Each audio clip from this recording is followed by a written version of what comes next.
What's going on, everybody? Hope your Monday is going well. By now, you should know who this episode is brought to you by. That's right, Black Rifle Coffee. This episode and the rest of the episodes for this year. So what can I say that I haven't said already? Not much.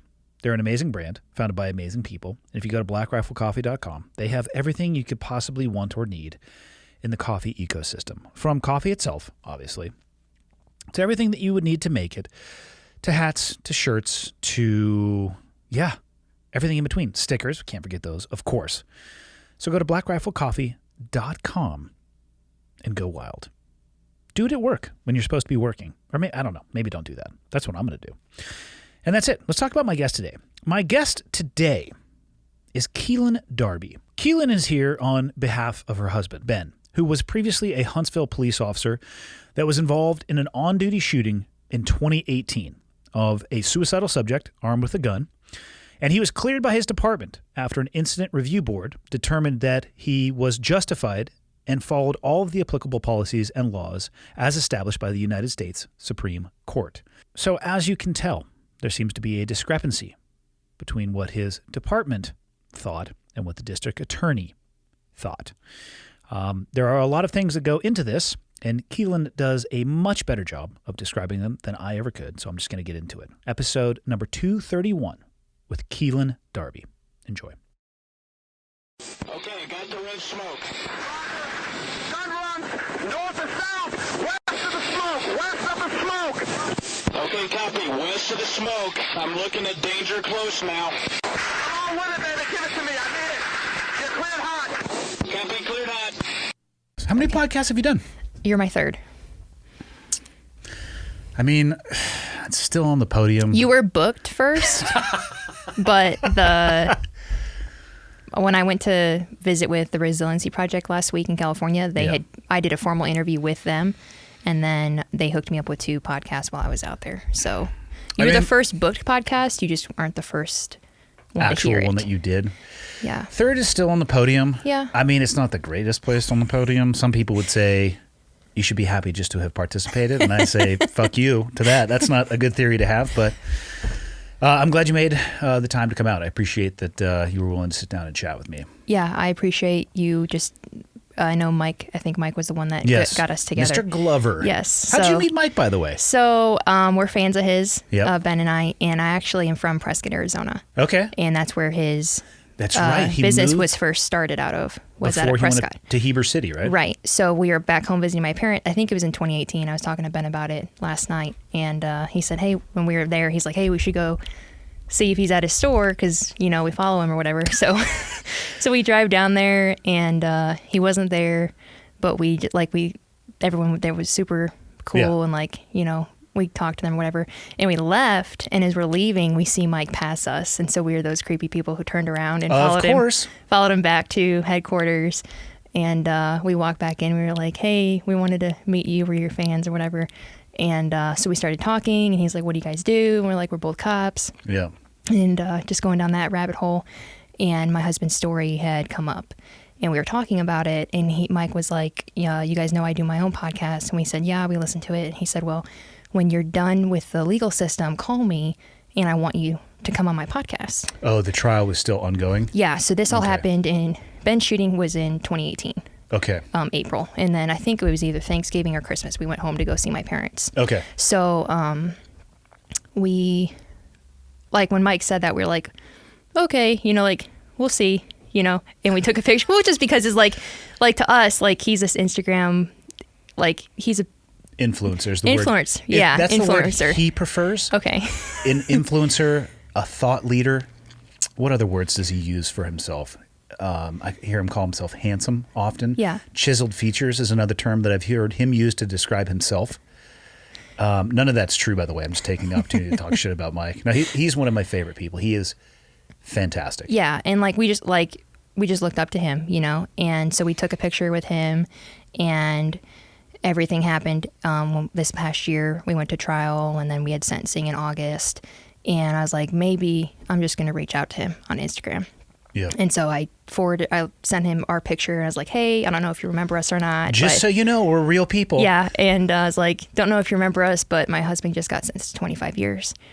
And within 6 hours, he replied. And I was like, holy cow, like, like he was legitimate. Not that we doubted him, but it's just like he has so many other things going on. It's like we're just two people from Alabama, we're nobody. And he's this big influencer in the career that he's had. And we weren't allowed to talk about anything until we got all of our appeal paperwork filed. Okay. So Mike and I had been in contact, and he said, I really want you to get on Andy's because I think you'll have a bigger people group to hear everything. Audience. Maybe. Yeah. Who knows? So I was like, okay. And then Mike swings a pretty big bat. That's what I thought. His audience is huge. Yeah, that's what I thought too. But I'm just happy to, the connection that we made with him, and then to get to you. Yeah. And just it's a different people group to hear our story and hear the true story of what happened to my husband. So have you guys, is there an appeal in now? Yes. Okay. I mean, obviously we're getting a little bit ahead of ourselves. Yeah, but no, it's fine. So you met Mike, the trial was ongoing, there was the verdict, the sentencing, the appeal came through, and then you reached out to Mike. I'm just kind of putting it together in my head. So April 2018 was my husband's incident, and then we saw Mike later on that year, Gotcha. Thanksgiving, Christmas, and then the judge had ordered a gag order, so we weren't allowed to go public at all. Like, local media covered it, but they didn't really cover it in depth. Yeah. And it was somewhat slanted against us. Is that a normal thing for a judge to do? No. Yeah, I'm going to tell you right now, my knowledge of the legal system is thin. Mm-hmm. I don't know. So I don't know what would be considered normal behavior. Do they give you a justification when they do that? No, she didn't give us any reason. I think it was because from the get-go, Ben's police chief, the city council, the mayor, everyone, the department backed him, said he did the right thing. He followed his training and policy, all that stuff. Yeah. And then the DA's office got up and was like, no, he's a murderer. He's a horrible person. And I don't know if she did that because they were going back and forth or what her reasoning was. But she said, I'm issuing a gag order. No one's allowed to talk about it. So from 2018 to 2021, we couldn't talk about it. We couldn't go public. Yeah. And then he had his trial in 2021. We had sentencing in this past August. And per our lawyers, we had to wait until we got our stuff filed just because of strategy. Yeah. And now that I've been given the green light, I'm trying to because no one knows the story of Ben Darby. So is the appeal in now? Yeah, it'll be in by May 1st. Okay. So we put our appeal brief in, and then the attorney general is now the prosecutor. Okay. So he replies to whatever we put in. Yep. And now we are replying to his reply. And so so the best case outcome would be he gets another trial? they could cancel it. They could fix it all at this level and he come home. Okay. That's best case scenario. The most likely is that he would get another trial. Okay. Mm-hmm.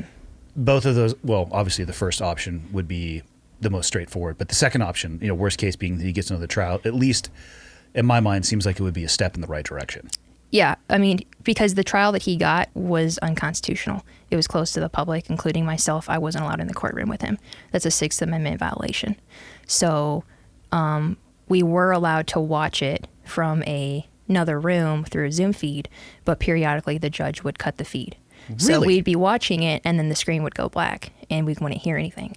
And the people that were in there with me are looking around like, what happened? Like, why aren't we seeing and why aren't we hearing?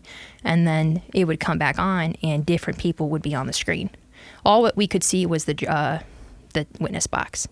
So we didn't see, like, the state and the defense and the jury and the judge. All we saw was whoever was testifying. Let's rewind so people have a better idea of who you guys are. Yeah. First off, where did you two meet? First off, hold on. We got to go even further. You need to introduce yourself. Okay. Even further back. Okay. So I'm Keelan Darby. Originally, I'm from Arizona. Ben is Ben Darby. William Benjamin Darby goes by Ben. He's from Decatur, Alabama. And we both met at college in Pensacola, Florida. We both were criminal justice majors, and we both worked for campus security. We knew each other throughout college, obviously, because of classes and work. But we didn't start dating until senior year. And I was actually his boss on campus at the job that we worked at. I was his supervisor. Controversial. Yeah. So workplace romance. So, but I mean, we knew each other throughout, classes and just lunch and whatever. And we graduated in 2015, got married October of 2016. So he worked for Huntsville Police Department and I worked for my department. We both started in February of 2016. Did you go to the same academy? No. So his department is big enough where they run their own in-house, Gotcha. where I went to like a state regional academy. So a bunch of different departments went to that. It was kind of like a farm academy. Did both of you, it sounds like you had a desire to serve in a law enforcement capacity from pre-college, pretty early on? Yeah, so his dad was a retired lieutenant, so he grew up in policing and that culture. Yeah. First generation. Where'd the bug bite you for law enforcement? So in high school, I was a police explorer, and I just did that thing with our local PD, Prescott Police Department, and I just liked it. I didn't really know what I wanted to do. I actually went into college thinking I was going to go federal. And then you have to do internships, which you can't get a federal internship unless you know someone. So I went back and did my 2 internships with Prescott and loved it. Didn't realize what it was actually to be a police officer. And I was like, yeah, I'm all in. I want to be a cop.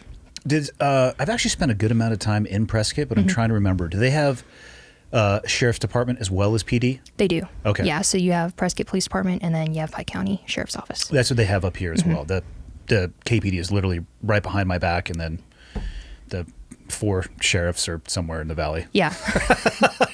Doing sheriff stuff. Yeah.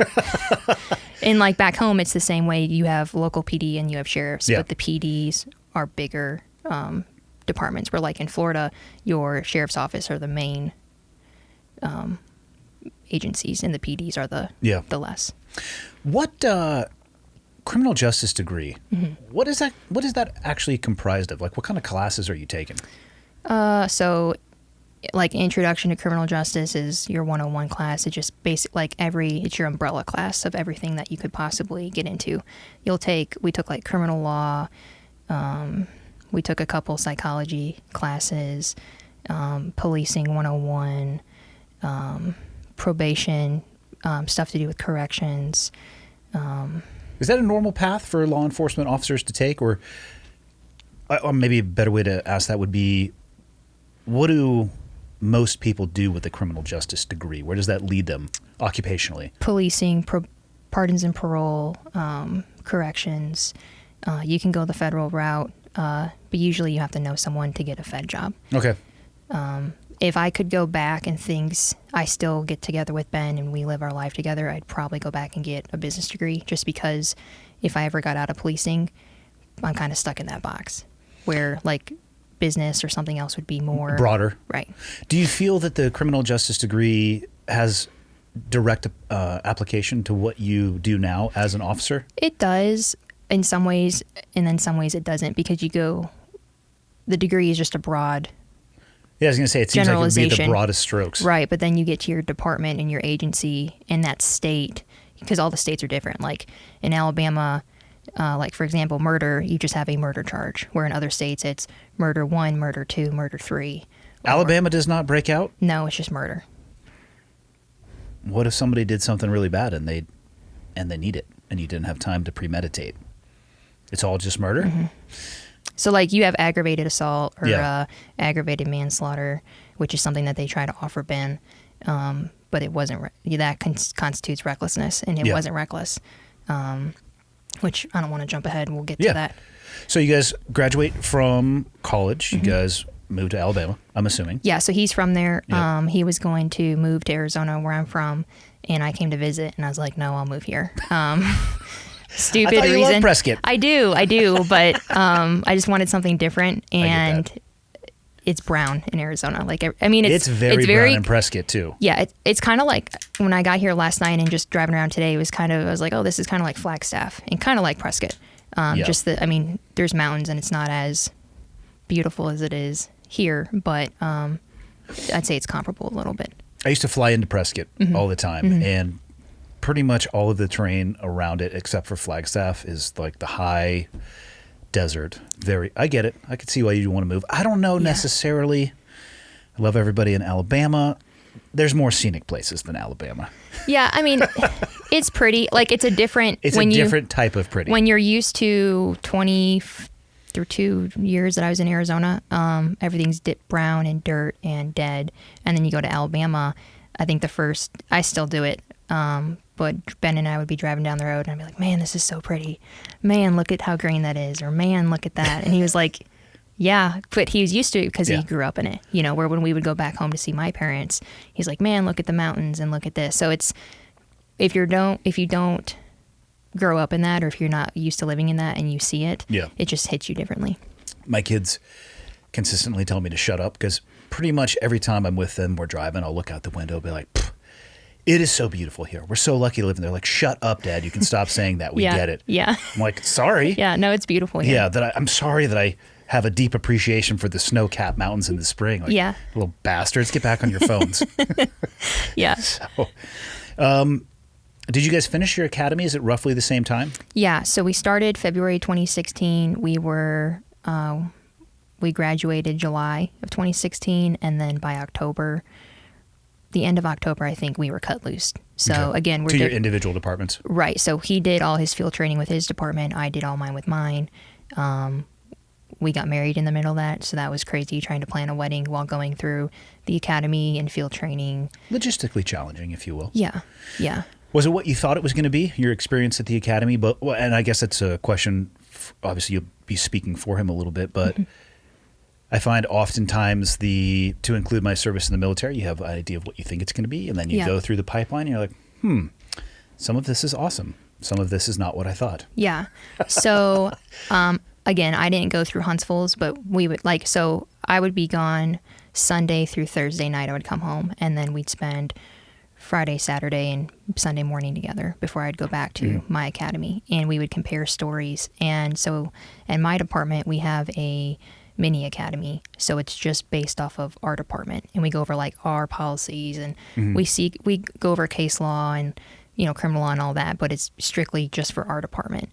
And that was harder for me physically than the state academy was. Really? Mm-hmm. I was in better shape before I left for the state academy. And I don't know if that's because the state academy is just a conglomeration of so many different departments, and they just you're there to learn how to be a police officer, and then you go to your own department. Yeah. But I would come home and we would go for a run, and I'd be sprinting the whole mile and a half to keep up with him, and he'd be making fun of me, where at his academy, it was very physical. They PT'd every morning and every night, and they would get smoked, and we would compare stories. Physically, I wish our academy was like his, because it prepares you better, and when you get to the road, you're better off, in better shape. I mean, I have the self-discipline to go to the gym and stay in shape as it is, so that's not as much of an issue, but it's something that I think law enforcement lacks, is being physically fit and able to do the job that you face every day. I feel like, and I say this having spent 0 seconds in law enforcement, and I know people listening to the podcast, if they know anything about me, they know I have nothing but respect for first responders of every kind. There are some out-of-shape cops out there. Yeah. And firefighters and Navy SEALs, by the way. There's some fat fucking Navy SEALs out there. And if that offends you and you hear this, fuck you, because I am talking about you. It doesn't start out that way, though. In the pipeline, you do a lot of preparation. And I have found sometimes, not always, but it's tied to length of time in the occupation. And I feel like it's almost as if the longer you're in, the easier it would be to self-talk. Be like, it's okay to skip the gym. I've been doing this forever. It's worked out so far. Yeah. It's a dangerous mindset to get in, especially when you need your body and you need to rely on your body in that moment and you're not prepared, or somebody else needs you to rely on your physical ability. The standards I found are great on the entry gates. I think all of the communities that I talked about would probably be better. And I know there's logistical challenges associated with this, but consistent standards that you have to meet or get out of here. Yeah. Like we have, and it's it's statewide in Alabama. You have to do a physical fitness test every year. But Let me ask you this, though. What is the test? so Because let me tell you, the Navy PRT, physical readiness test, Mm-hmm. that is push-ups, sit-ups, pull-ups, running, and I think for SEALs, swimming, has absolutely no bearing on your actual physical fitness. yeah, so you have to do 25 sit-ups in a minute, Yep. 22 push-ups in a minute. You have 15 minutes and 28 seconds to run a mile and a half.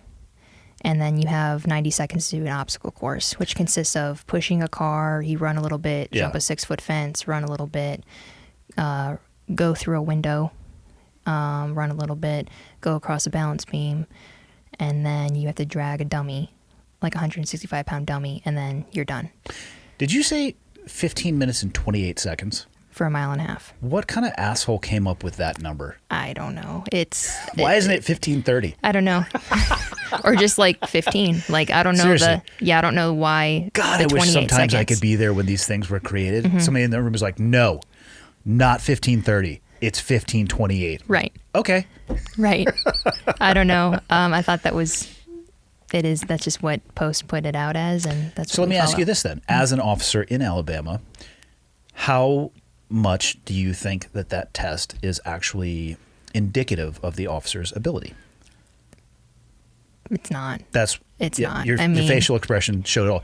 You could literally sit on your ass for most people and pull a heroic effort out and pass something like that. Well, and it's sad because people will come to, like, they apply, and when I came in, I got my letter, and then I was told, your PT test is in 2 months. And when I started, I can only do 5 push-ups. Yeah. And so I did a pyramid every day, 1 push-up, 1 sit-up, up to 10 and down every night. And when I got to my PT test, I rocked it.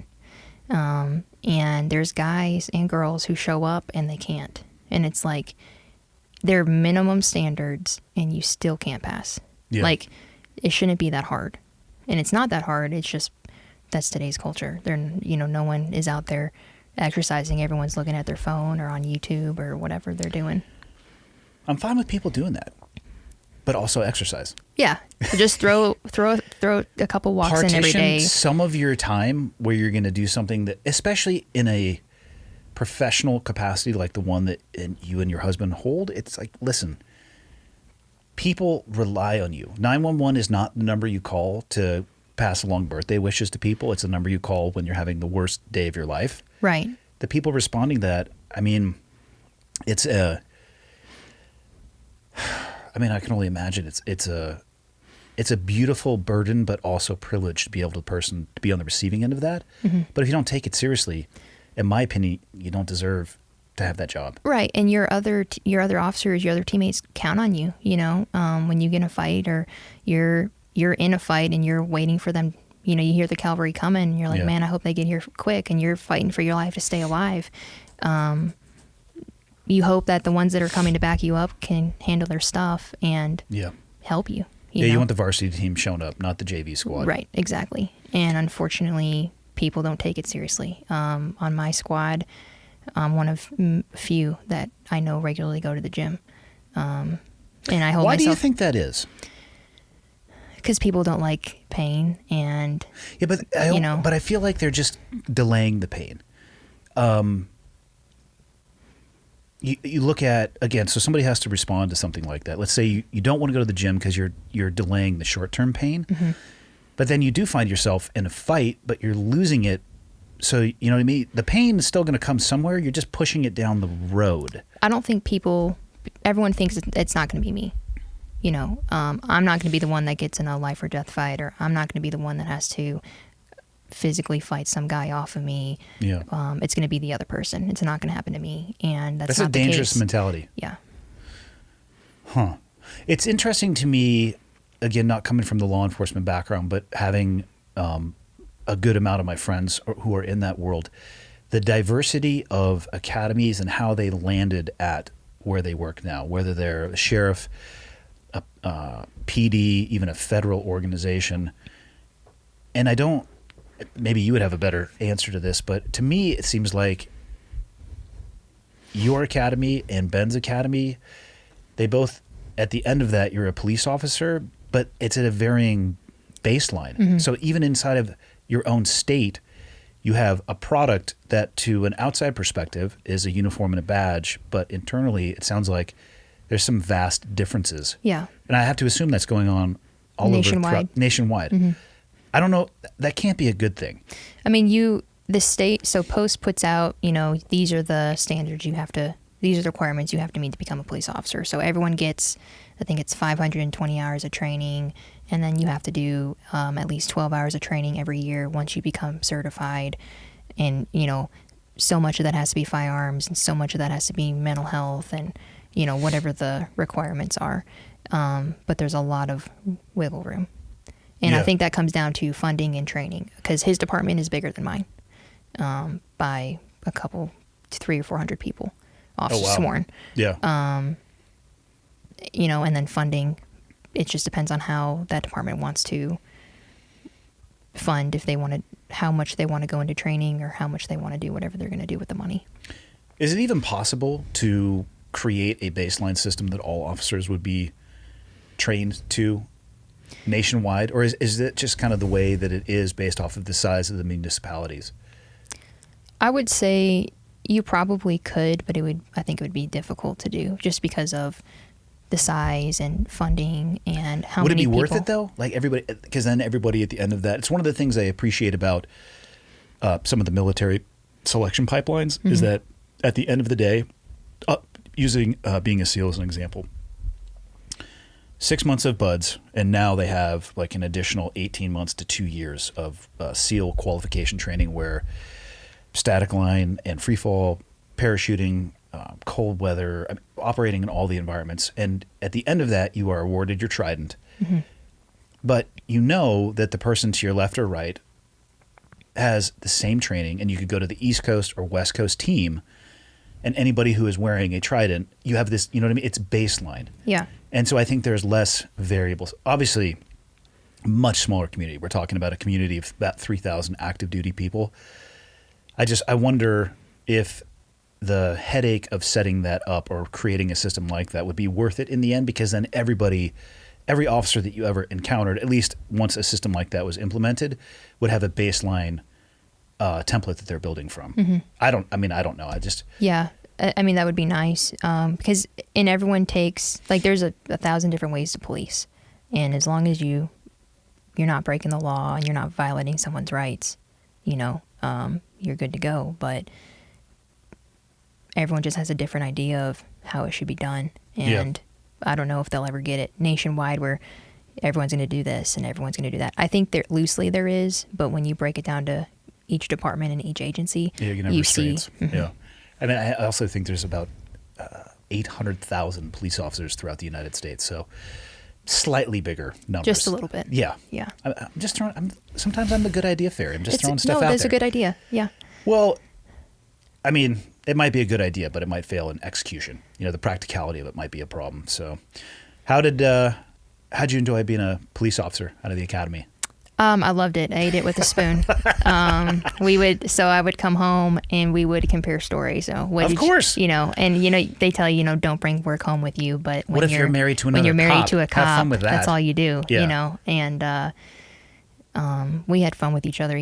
Well, my department's better because of this, and my department's better because of this. And good-natured ribbing, if you will. Yeah. And we get on each other's nerves, I guess. But it was all in good fun. Yeah. So. Kind of the standard after the academy, you work with a FTO about a year-ish, and then they... Is actually 3 months. Okay. Yeah. That's a lot less than a year. Yeah. I think we were both cut loose the end of October. Okay. And we started FTO July. So... how was your first day out there running solo?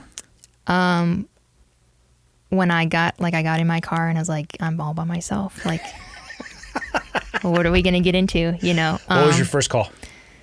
Oh man, actually, it was a man with a gun call. Okay, so you started right off with a fastball down the center. Yeah, it was in a neighborhood.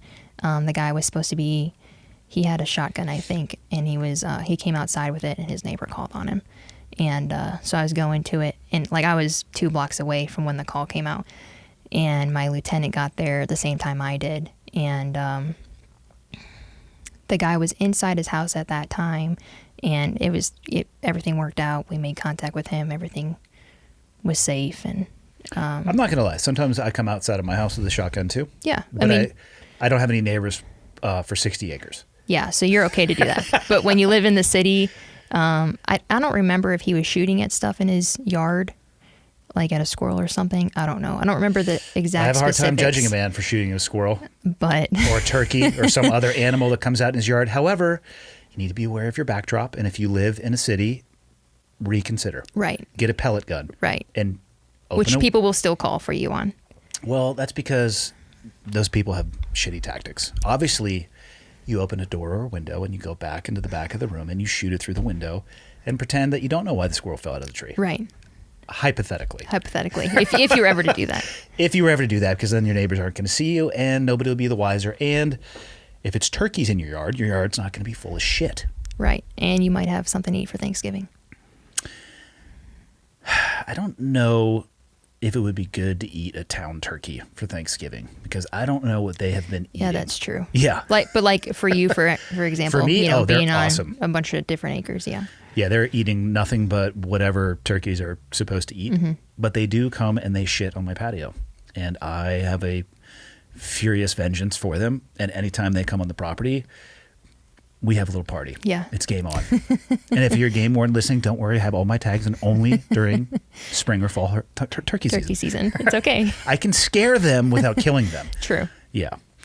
Ben's experience was kind of the same. So 3 months with the FTO, and then I bet he probably that first day when you're by yourself has got to be probably a pretty seminal moment in a law enforcement. Yeah, it's a officer's big career. deal. It's a big deal because the city, obviously the city is trusting you to carry that position, and you're cut loose. So you don't know what your first call is going to be, Yeah. and you're brand new, so you don't want to mess anything up. But you want to go out there and help protect and serve the community and make a difference and make sure bad guys go to jail and good people prevail. And Yeah. that's what he was able to do for 18 months, and then he had his incident. How was that 18 months? Relatively So straightforward. we for lack never of a better saw term? each other because my department worked 12s. My department worked 12s, and Yeah. he worked 8s. So he worked second shift from 2 to 10, and I worked 7 to 7. 2 p.m. 2p to 2:10, or I'm sorry, 2p to 10p. That actually doesn't sound that bad. He went to work and was just running calls the whole time, Yeah, I busy. bet. So like as a brand new police officer, that's awesome. Well, and you also get some daylight in your life, and you Mm-hmm. can go to bed when it's still dark. Right. Where I worked 7A to 7P. So I woke up with the sun and, Yeah. went to Went sleep down with it too. with the moon. Yeah. Yeah. Yeah. So I worked 3/12s where he worked 5/8s. So that's a little bit different too. I think the first, Interesting. we maybe had 3 solid days together where neither of us were working out of an entire month. So there was a lot of notes in lunch boxes, notes next to Yeah. coffee. Hey, remember to do this when you get off, or hey, make sure this is done. And then phone calls during shift or whatever. Yeah. Which one of those schedules do you think is better for longevity? I think it depends on the size of the department. It works where I work at.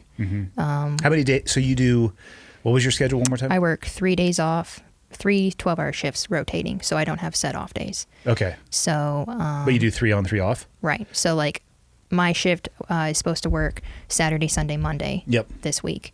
And then we'll be off Tuesday, Wednesday, Thursday. Okay. And then work. But you're set in the 3 and 3. right. And what was Ben's schedule? He was 5/8. So I think his off days were at the very beginning. He had Tuesday, Wednesday off days. Yeah. Which are horrible. But you're the rookie, so you get Yeah, you're bottom gonna of get the what you list. get. Right. Right. So So he would get 2 and then 5, and then Right. 2 and then 5. Interesting. and I- they still do that in Huntsville. I asked that question because I train jiu-jitsu with a bunch of the sheriffs, and they'll be at like every class for a month and then vaporize like the wind. And I talked to them about their schedules, and they have 3 days, swings, and nights. And I would murder what exactly they are, but they rotate through every month, and it seems That'd be horrendous. horrible. Well, it seems horrendous. Yeah. It's like, okay, this month I'm on vampire schedule. Yeah. And next month I'm on swings, or however they rotate through.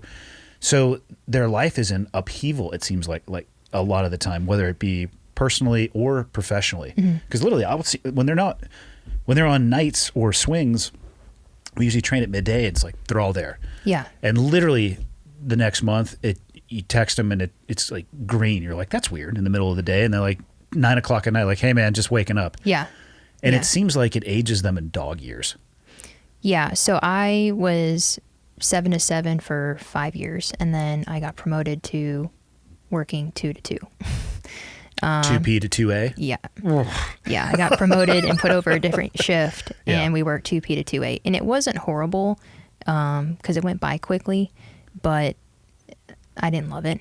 I think you can manage it. I feel like it's the shift in the schedule that is just hammering these guys and gals. And now I'm working 7P to 7A. They dissolved the shift that I was working, and now So I'm now working you're strict overnight. nights. Yeah. Well, I bet you on Fridays around midnight, it's exciting for you at least. Yeah. Thursday, Friday, Saturday are usually it's hopping. Yeah, I Yeah. bet.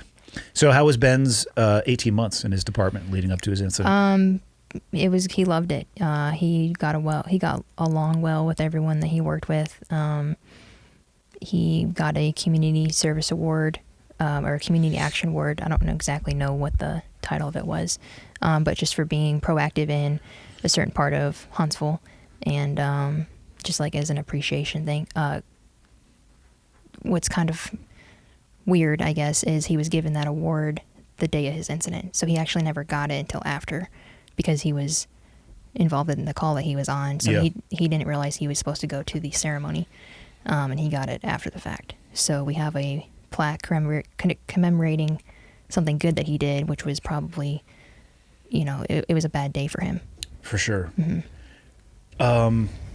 Tell me as much as you can about that day. I mean, Yeah. obviously you're speaking for him a little bit, but Yeah. if there's anybody that knows what happened, it would be you. Yeah, and so really no one knows what happened because the judge issued a gag order. So I'll get to that. But Before you get into it, does your department and his, do they do body cameras? yes. Okay. Yep. And you can YouTube or Google his name and his body camera comes up. Okay. What people don't realize is body cameras don't tell the whole story. Not even remotely close. No. So you get all these keyboard warriors who think that they know how to be a police officer, and they have no idea. And Well, once you watch like 30 to 60 seconds of body camera, you're definitely an expert it's kind in your commentary. yeah. You definitely So- have an understanding of everything that may have led up to that incident that isn't covered on the body camera, and what the penal system should or should not do to the individuals. Right. And what people don't understand is, because people ask me, what I thought about it. And I was like, well, number one, I wasn't there. So I can't say. But you can try to replicate a situation, but you're never going to get the exact situation because you're not going to have the weather, the temperature, the emotions that you're feeling on that call, the sense of just that feeling inside the room. Like, when something bad's about to happen, the hairs on the back of your neck stand up. Yeah. Yeah, that sixth sense is real for Yeah, sure. you can't replicate that. So, in any body camera footage, viewers need to realize you can't judge that officer. Number one, if you're not a police officer, you don't know what it's like. So, random Joe Blow down the street doesn't know what it's like to be put into that situation. But April 3rd, 2018, Ben was on duty for the Huntsville Police Department, and he had just finished up a call, and he was going back to headquarters to download his body camera from that call. And dispatch had got on the radio, and a man had called headquarters and said, I've got a gun, I'm fixing to blow my brains out. The front door's open.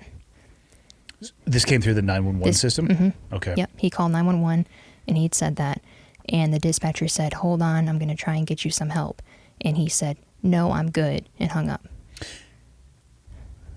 This is a shitty question, but how common are calls like that? All the time. Really? Yeah, suicide threatened or suicide attempt calls come through a lot. A lot of people.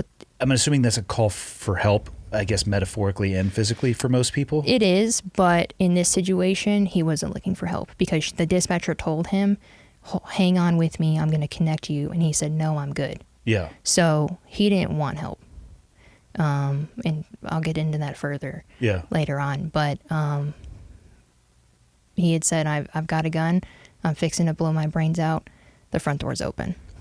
So any officer that would hear that, automatically, that's an ambush. Something bad is going to happen when we get to that call. Yeah. And so dispatch put it over the radio that they had a suicide attempt or a man with a gun call come out, and there was no officers available for the call. So 2 officers, Officer Pegues and Officer Beckles, they cleared from their call and said that they would be en route. And so dispatch gave the call out again so they could hear it. And Officer Beckles said, "Is there any other units available?" And when you work with someone, and you could probably relate to this, you can hear when something's not right in their 100%. voice. Yeah, you tone can of hear voice. their Yeah. tone, their inflection, something's off. They may be more concerned about something than just any other random call that you get. You can, especially people that you know well, you can instantaneously tell to a large degree what's going on in their head based on how they sound on the radio. Right. Especially if your job relies around radio and you're used to communicating over that medium. Right. And so Beckles had said that over the radio, and Ben was nearby, and he heard that concern in Beckles' voice. And so he got on the radio and said, I'll be en route, cancel me from my original duty. So he turned around, and nationwide it's taught that if you have a call involving a guy who has a gun or some type of weapon and they're inside their house, you surround the house, pull a perimeter, and get them to come out. Surround and call up. Right, because that's their castle. So they know how everything's set up, and you don't know what it's like. So why would you put yourself in that situation? Slightly an aside, I'm curious, so the call comes into the 911 center, the 911 center puts the call out to the officers. This is probably broad and maybe it changes per department, but as the officers are en route, do they get any information about the person who made the call? Is there like a data? I'm just curious as to what they could potentially be exposed to information-wise as they're on the way. Yeah, so there's different systems that are hooked up to your MDT, the computer you run in your car. Which somehow is legal for you guys to type on, but I can't text and drive. Just saying. I know. Saying. I've thought of that as well. Yeah, no. Oh, texting and driving's not okay, but this fucker's over here writing an email. Or typing a report or doing whatever. Yeah. But we have access to things that we can look up and get your criminal history or how often you've called 911 from that house off your address card or stuff like that. It would be possible, and again, this is probably depending on how far you have to drive, how much time you have, you could gather some more information. Right, yeah, Okay. depending on how fast you need to get there, and where if it's you a 2-block drive, you're not going to have the time right, you're not going to be able to look up all that information. And so, to my knowledge, the officers did have time to look all that stuff up. Okay. I don't know what they saw because, it may not be relevant. That was just was my own question because I don't know. If I put myself in the shoes of somebody like that, again, it's impossible because maybe you're 2 miles away or maybe you're 2 blocks away. I would try to at least, hypothetically putting myself in that situation, try to figure out as much as possible about the situation I would be going into. Right. So when Ben was in Echo Unit, which in Huntsville is a training unit, he had a similar call of a guy with a gun, and they surrounded the house and called that guy out, and the guy was able to be given treatment, and everything was fine. So because of that, and because of how officers are trained, he was thinking, okay, we're going to set a perimeter and call this guy out. So he pulled up to the block, and like every officer, for officer safety, you always park 3 or 4 houses away from the actual house you're going to, just so you have that element of surprise and they don't see you walking up. And so he does that, and he doesn't see Pegues or Beckles. So immediately he's thinking, well, crap, where are they? What happened? Did he see their cars? He saw their car, but he didn't see them. Okay, so he knew they were there somewhere, just not where. Right. Gotcha. So thinking they were going to do a perimeter, he grabbed a shotgun, loaded a slug into it, because perimeter shot, a slug would be better than buckshot because it's more... the shot would be more precise than buckshot. Yeah. And so he runs up to the house because now he's thinking, okay, well, if they're not outside, where are they? The guy has a gun that came out over the radio, so he's thinking they are in danger. And as he's approaching, he sees Officer Beckles in the doorway on the stoop, so the fatal funnel, you're stuck. And then as he gets closer, he can see Officer Pegues inside the house with her gun at Sewell, so low ready, down against her leg, But out of the holster. It's out of the holster, but it's not ready to. She's not ready to do anything with it.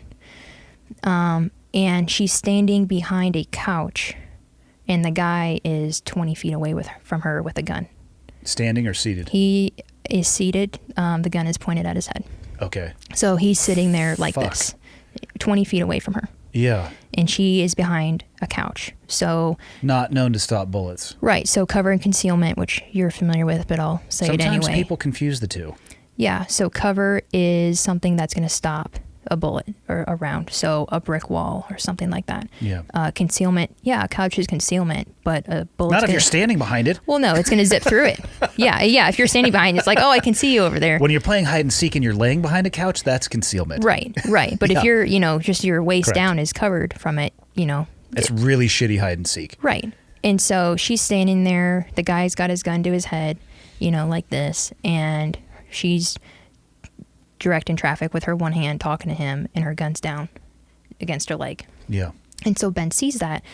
And so this was April of 2018. In October of 17, we had both attended an FBI officer survival school. It was a 3-day class put on by the FBI.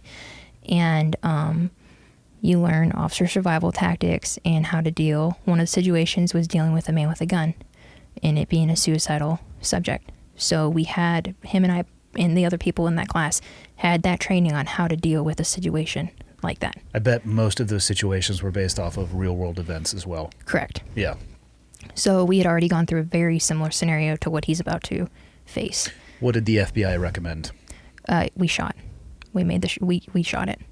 We shot the suspect. Yeah, really? We shot the subject. Was there an attempt to get him to come out of the house? Is there an attempt to, or you encounter the subject with a gun to the head and you shoot? No. So a lot of different things go into it.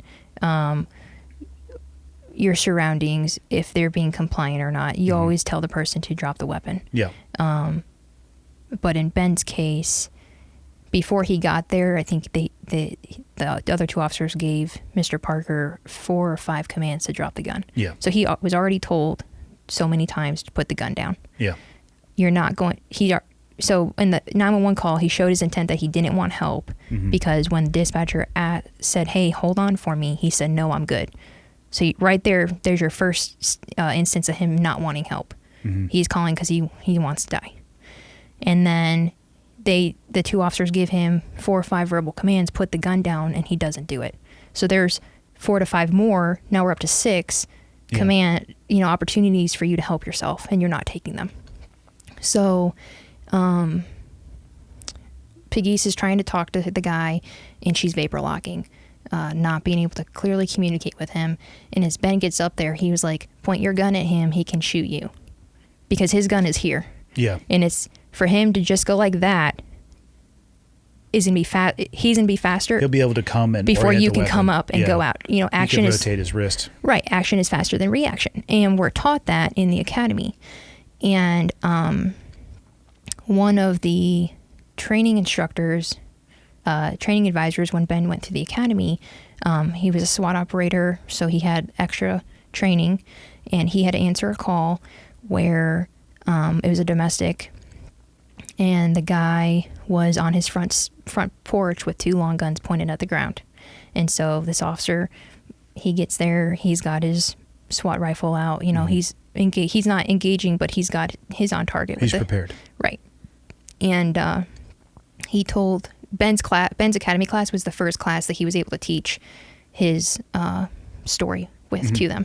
So he told them, he said, all I was waiting for was shoulder movement. I'm going to see this guy move his shoulders ever so slightly, and I'm going to send the round. And that guy was able to flick his wrist and get a shot off, and that officer got shot in the face with birdshot. Thank God. Man. Thank God. I was going to say. It was birdshot. But he got shot in the face. And why? Because action is faster than reaction. Yeah. The actor, I'm going to shoot you. I'm going to be able to point my hand at you and shoot you before you tell me. Because I know when I'm going to go like Correct. That. You don't. Yeah. And that's what happened to Jason. And so having that training, Ben relied on that also. So the FBI training and then that... and then Jason's account. Yeah, Jason's account class, okay. So, and you can watch all 3 body camera footage Pegues, she finally brings her gun up and points it at Mr. Parker, and she's talking to him, and then you can see her drop her gun and look away. Her whole body shifts.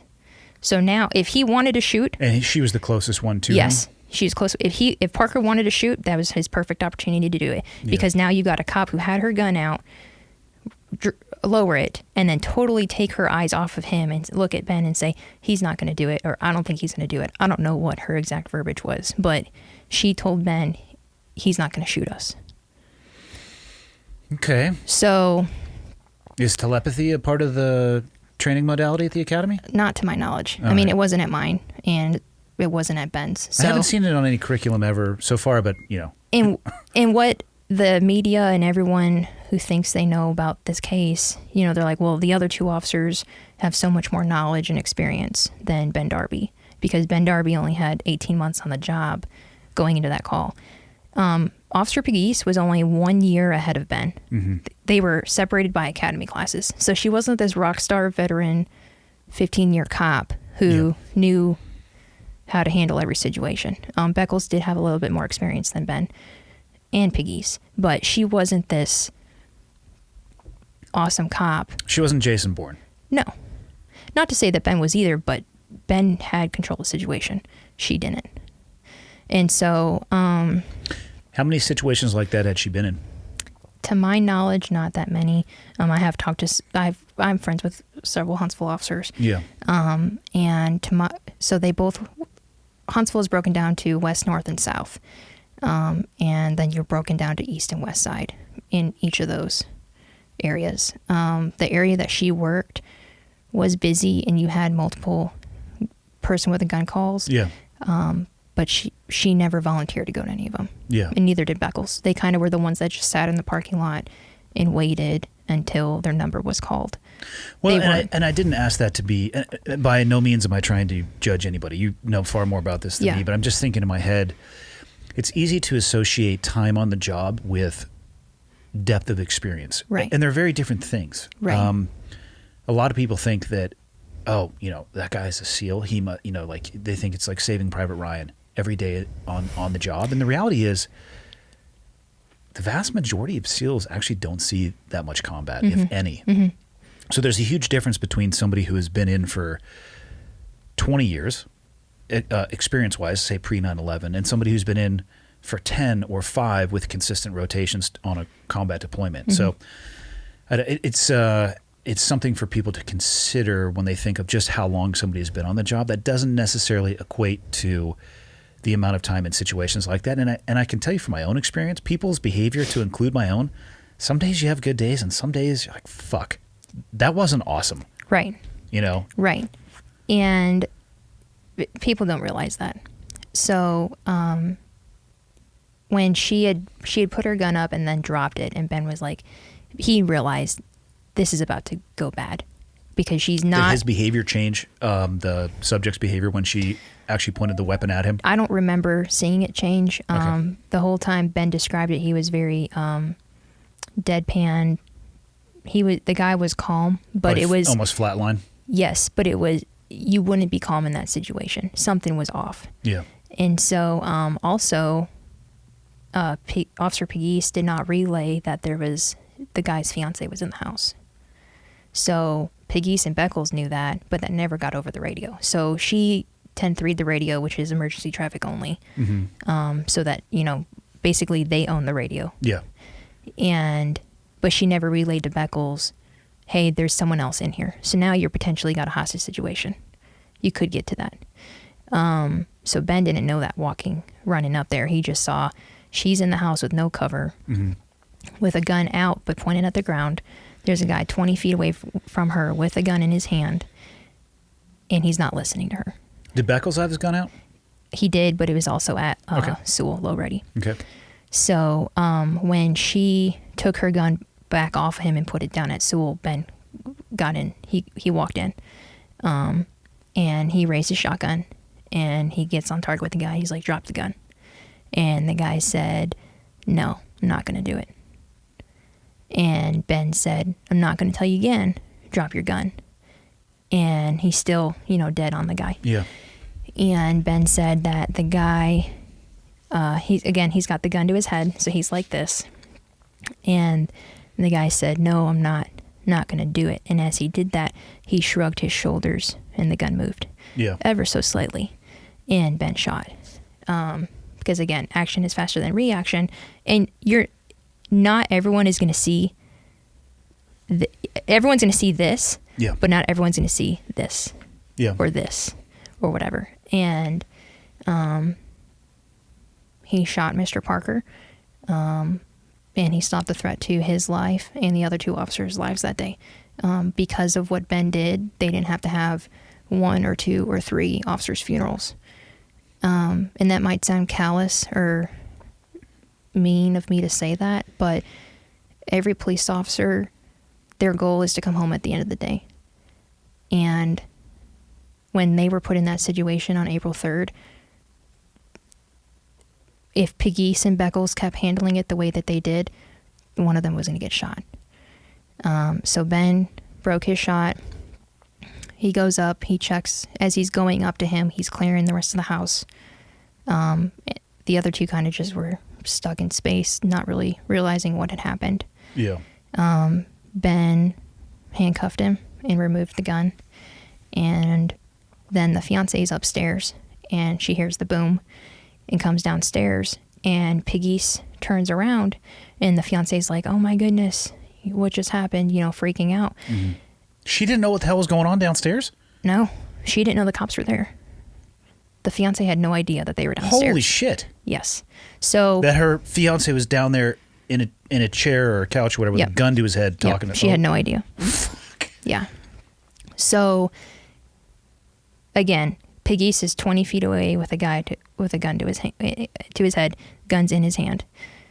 He's not a threat to her though, because obviously if he was, she would have had been drawn down on him, right? So his fiance comes down the stairs, is still in her pajamas, obviously not a threat.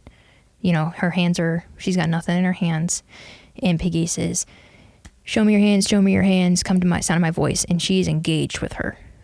Both hands out, pointing her gun. So I don't know why she thought girl in her pajamas was not a threat, but guy with a gun is not. Other way around, you mean. I'm sorry, yeah. Yep. Girl in the pajamas is a threat. She has nothing is going to hurt her, but a guy with an actual gun is not.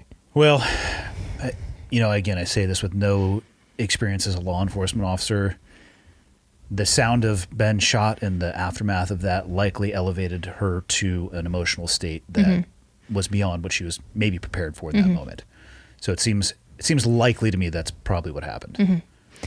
So they get her out of the house, and then Ben gets on the radio and says, offender down, and send everyone. And everyone at this point, because, shots fired, offender down. I don't remember exactly what he said, but, everyone's coming.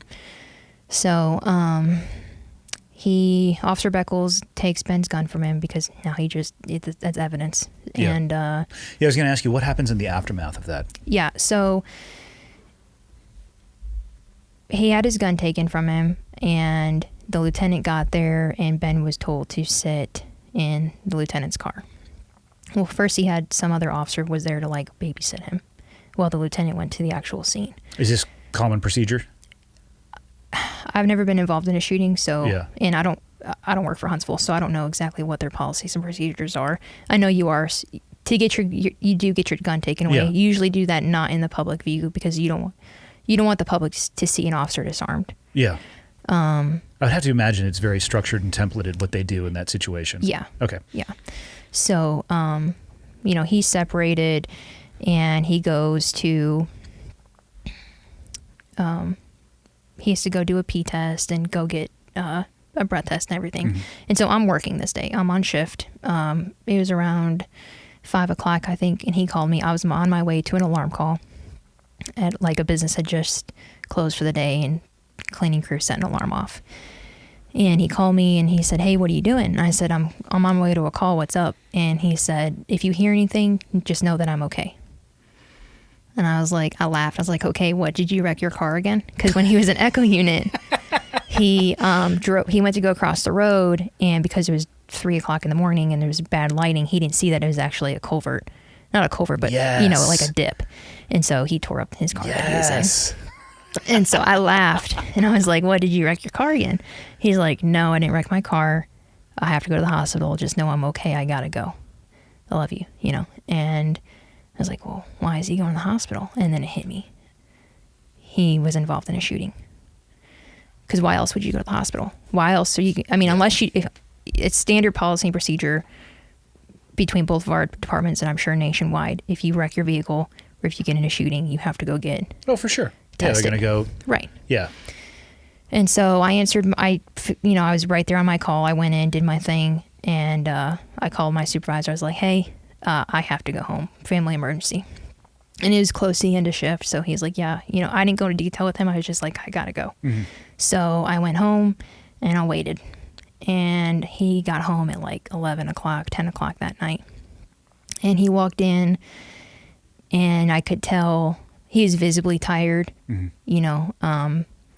I was like, are you okay? And he said, yeah, I'm okay. And I said, you want to talk about it? And he's like, not really. And I said, well, did you shoot someone? Were you involved in a shooting? Which I was 99.9% sure. Yeah. And he said, yeah. I said, okay. So we went to bed. That was my day 3 of the rotation. So I was working off. So I had the next 3 days off, which he did too, because of their procedure. Yeah, it's fortuitous timing. Yeah, it worked out, which I would have taken off regardless. But so he goes back to work to do his interview. So he had to do an interview with Internal Affairs and Major Crimes Investigations. So the day of the shooting, they did a very brief, what happened. But then 3 days later, they did like the actual real interview. So he did that, and then he had to go see a psychiatrist to make sure he was fit for duty and all that. And so he was off the street for 2 weeks at Huntsville.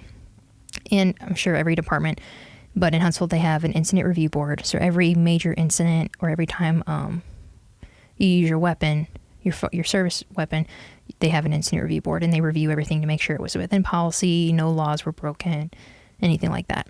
Who sits on that board? So at his department, it was members of Huntsville Police Department, and then members of the Madison County District Attorney's Office. Okay. So the district attorney, and then several ADAs and people from the department.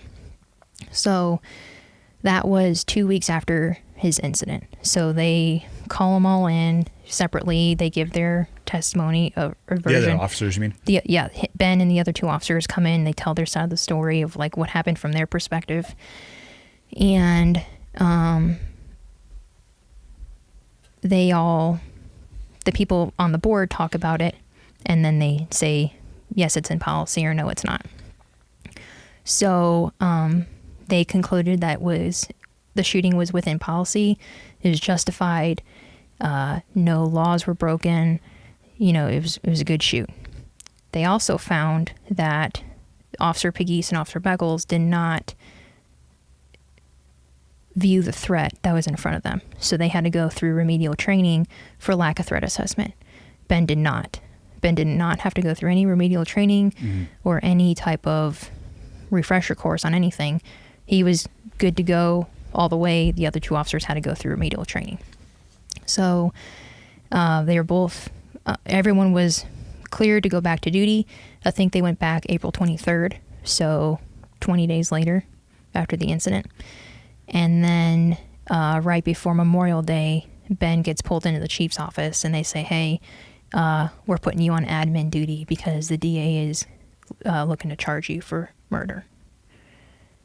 And he called me, and he was like, hey, and he told me, I'm on admin now. And I was like, why? The incident review board said you were good, you were within policy. And the DA was part of that admin. He was. The review board, right? He was. And before the review board was decided on, everyone involved is, questions are asked, and, well, what about this? And why was this done this way? And they all come to the agreement of if it's in policy or if it's not. So I think it was April 18th, whenever it was in April, They all agreed that it was in policy and it was good to go. To include the DA. To include the DA and the ADA and everyone from his office. Okay. And then a month later, they're like, oh, we changed our mind. So he gets put on admin duty and he goes and works at the academy. So he's helping train new cadets. And that was the end of May. August, the end of July, there was a secret grand jury that the DA had, and they held a hearing about Ben's case, and they indicted him. When you say they held a hearing, what does that mean? So a grand jury, they get people from the community and they present the case in front of them, but they also present case law and their training and all of that. Yeah. And then they vote and decide if there is reason to make a charge. And Ben was unaware that this proceeding was going on? I don't think he knew about it. I don't know exactly if he did or not. I don't remember. But other people in his department did because they had to go and testify. Okay. And those people were training instructors that were his training instructors when he went through the academy, and that taught him action versus reaction and how to deal with suicidal subjects and people who have guns and weapons that can be used against you. And they presented that to the grand jury, and the grand jury realized, what he did was right. And then somehow that changed. After the TAs went and talked, somehow their focus and their mindset was swayed to charge him. I don't know because I wasn't there. Yeah. And neither was Ben. So he got charged August 3rd of 2018. He was formally arrested. We had to go in. He turned himself in on the charge of murder and was formally booked in, the whole thing at the jail. And he did $20,000 bond. We posted that, and he came home. The chief immediately had a press conference and got up and said, I stand with Ben Darby. I don't believe Ben Darby did anything wrong. Ben Darby is not a murderer. Those were his words. Yeah. The mayor also echoed that. Ben Darby followed the training, state policy, law, department policy and procedure. He's not a murderer. So how can the DA charge you with murder if you're following the set policy of your organization? There's bad blood between the DA's office and Huntsville Police Department. And politics got involved. Okay. From Ben's shooting until within the couple years after that, there was 5 officer-involved shootings. None of them are in prison, which I'm thankful for. I would want anyone to be going through what we've gone through the past 4 years. Yeah. But one of the incidents was very similar to Ben's, and those officers are good to go. It was a good shoot, and it was a good shoot. But I don't know what the DA has against Ben Darby. And politics are involved. So Ben was when Ben was after his shooting, the DA's office called the chief before they indicted him and said, "Hey, if you fire him, we're not going to press charges." And the chief was like, "No, he didn't do anything wrong. He followed his training. He followed Huntsville Police Department policy and procedure. He didn't break any state, federal law. He saved those other 2 officers' lives. I'm not firing him. He didn't do anything wrong."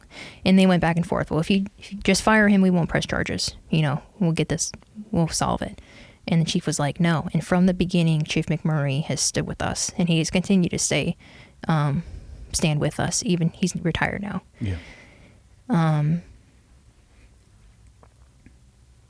And that makes me ask the question: why would you give that offer? Well, as you're saying that, I don't understand why whether or not somebody was employed with the police department would change whether or not. Looking at it in the broad scope, right? If you're looking at it blind, if you're going to charge somebody with murder, who fucking cares what their job is at the time? Right. And Chief McMurray was smart enough to know even if, let's say he did take that and say, okay, fine, we'll fire him, that doesn't guarantee the DA is going to hold his word and not charge him. You know, he could say, fire him, because then that way the city can't back you like they did. Put him on an island. Right. And Chief McMurray, through his wisdom, said no, because he believed, and he still believes, Ben Darby did what he was supposed to do. And Ben Darby's not a murderer. You know, so we're thankful that he held that standard and said, no, I'm not doing it. So, and furthermore, Ben was investigated by his department.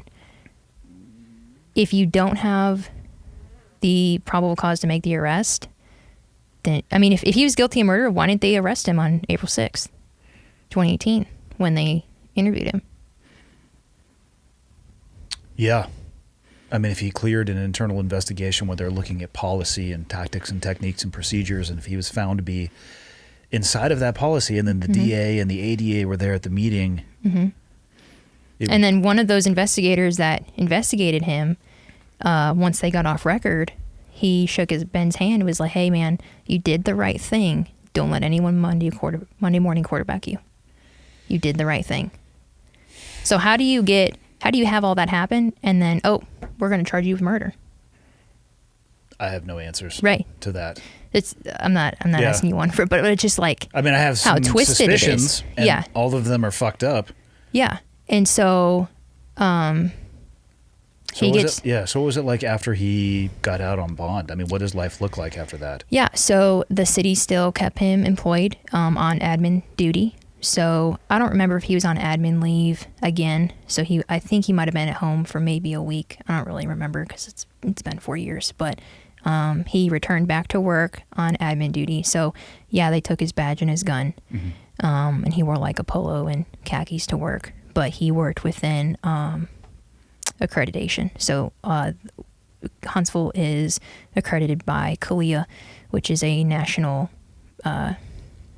standardized training organization. And there's only, it's a very small percentage of departments nationwide that have that certification. Huntsville is one of them. And so he helped go through all the policies of Huntsville Police Department and made sure that they lined up with what CALEA required. Compliance, essentially. Yeah, compliance, yeah.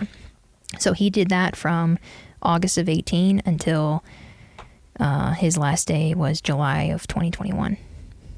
Even after the trial, he was still employed. And I'll touch on that once we get there. But so he would go to work every day, 5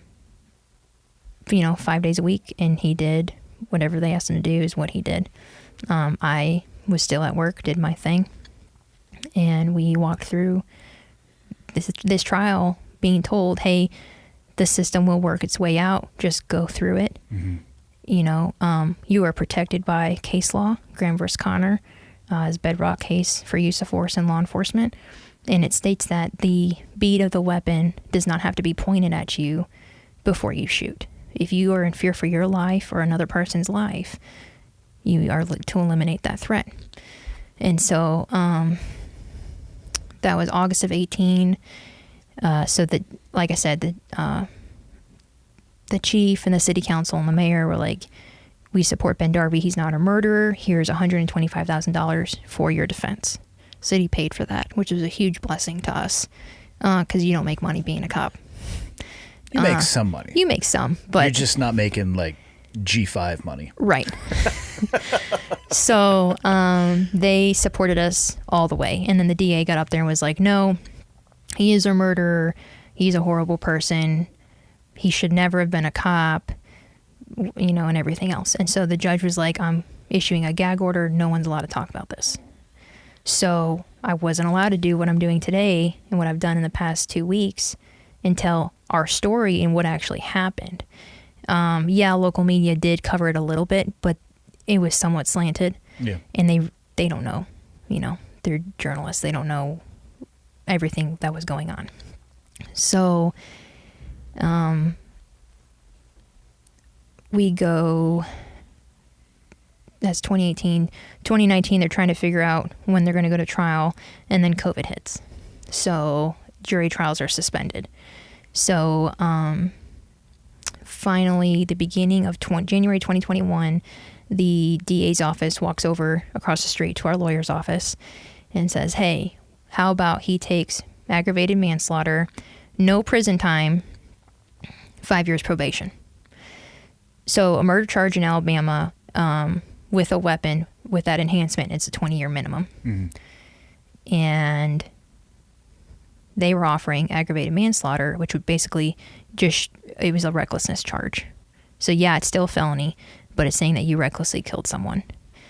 Where murder in Alabama is person A killed person B by this means. That's it. And Ben was like, no, I didn't commit murder, and I didn't commit aggravated manslaughter. I'm not taking the deal. And why would the DA be willing to offer that deal? The DA didn't care if he spent 1 day in prison. What did they care about? I don't know. Again, it's inner department politics.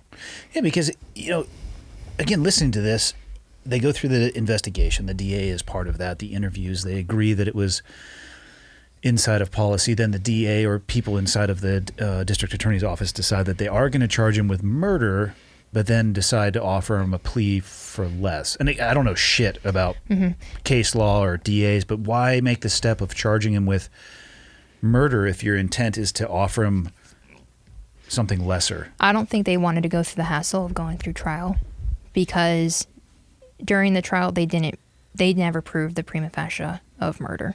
They never Listen, you're going to need to use words that I understand, all right? Sorry. So what is prima facie? They never proved murder. Gotcha. Okay. They tried, but they didn't. And they were successful in not allowing us to present things that would have exonerated Ben, which I'll get to in a second.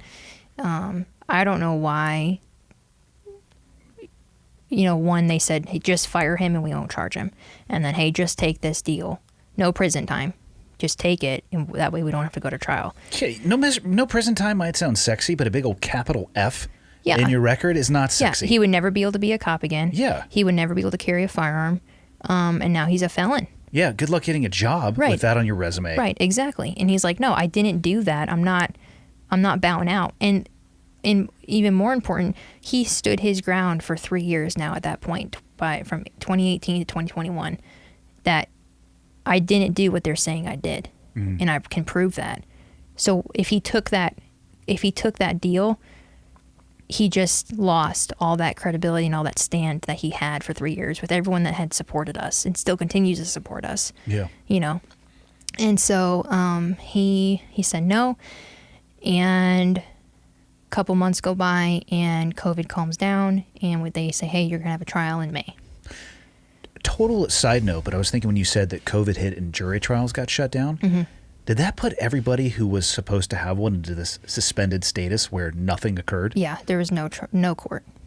Wow. And that was in I work in a different county, and that was even within my county, there was no court. So complete gridlock on the legal system if you required a jury trial. Mm-hmm. Holy cow. Yeah. And that's a problem in and of itself. Yeah. So let me go back to 2019, a year to the day. So April 3rd, 2019, Ben had a qualified immunity hearing.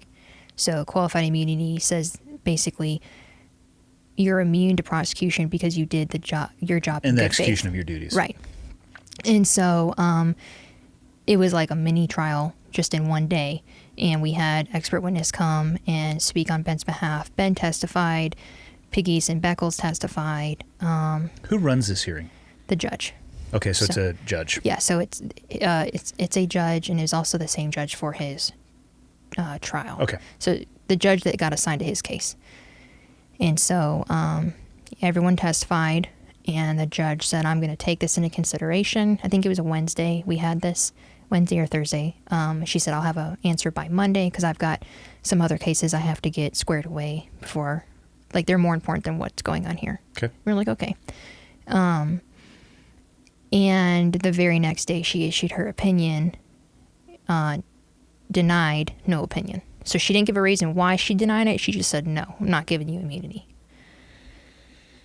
Okay. So that was frustrating because, well, why not? There's got to be a reason behind it. So it went to the Alabama Court of Criminal Appeals, which is the next step, and they denied it also. on a technicality stating that we didn't give them required paperwork that they needed. Well, we never got that paperwork from the trial courts. And when our lawyers submitted the required paperwork, they had a note in there saying, hey, because we have not received this paperwork, we can't give it to you. But by the time that you read this, it should be uploaded online to whatever. So we don't have it now, but it should be in place when you need it. Right. You'll have access. You can have access to it, but we don't have access to it right now. Yeah. It's because the trial courts never gave it to us. Well, they used that as against us and said, no, we're denying it because of that.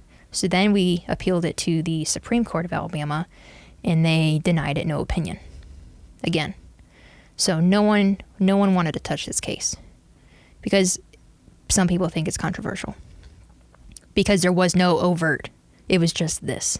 Yeah. You can't see this where you can see this. Yeah. So, if he had been in the qualified immunity portion of it, if they had found or ruled in his favor, I don't know what that would look like, would that have stopped yes. the future proceedings? Okay. Yes. Yeah, we would have been done. Okay. Civilly, we probably, because we're fighting a civil case too right now. But civilly, it would have went on. But the criminal part of it, we would be in the clear. There. Okay. So that was 2019, and then COVID hit. So we're delayed 2020 by COVID. We get our jury trial for May 3rd. So I take the whole week off, obviously. And the judge decides that because of COVID, we're not going to have an open courtroom, which is a Sixth Amendment violation to a public trial. So the only people allowed in the courtroom were Ben and his defense, the state, so the DA's office, the judge, the bailiff, and the jury.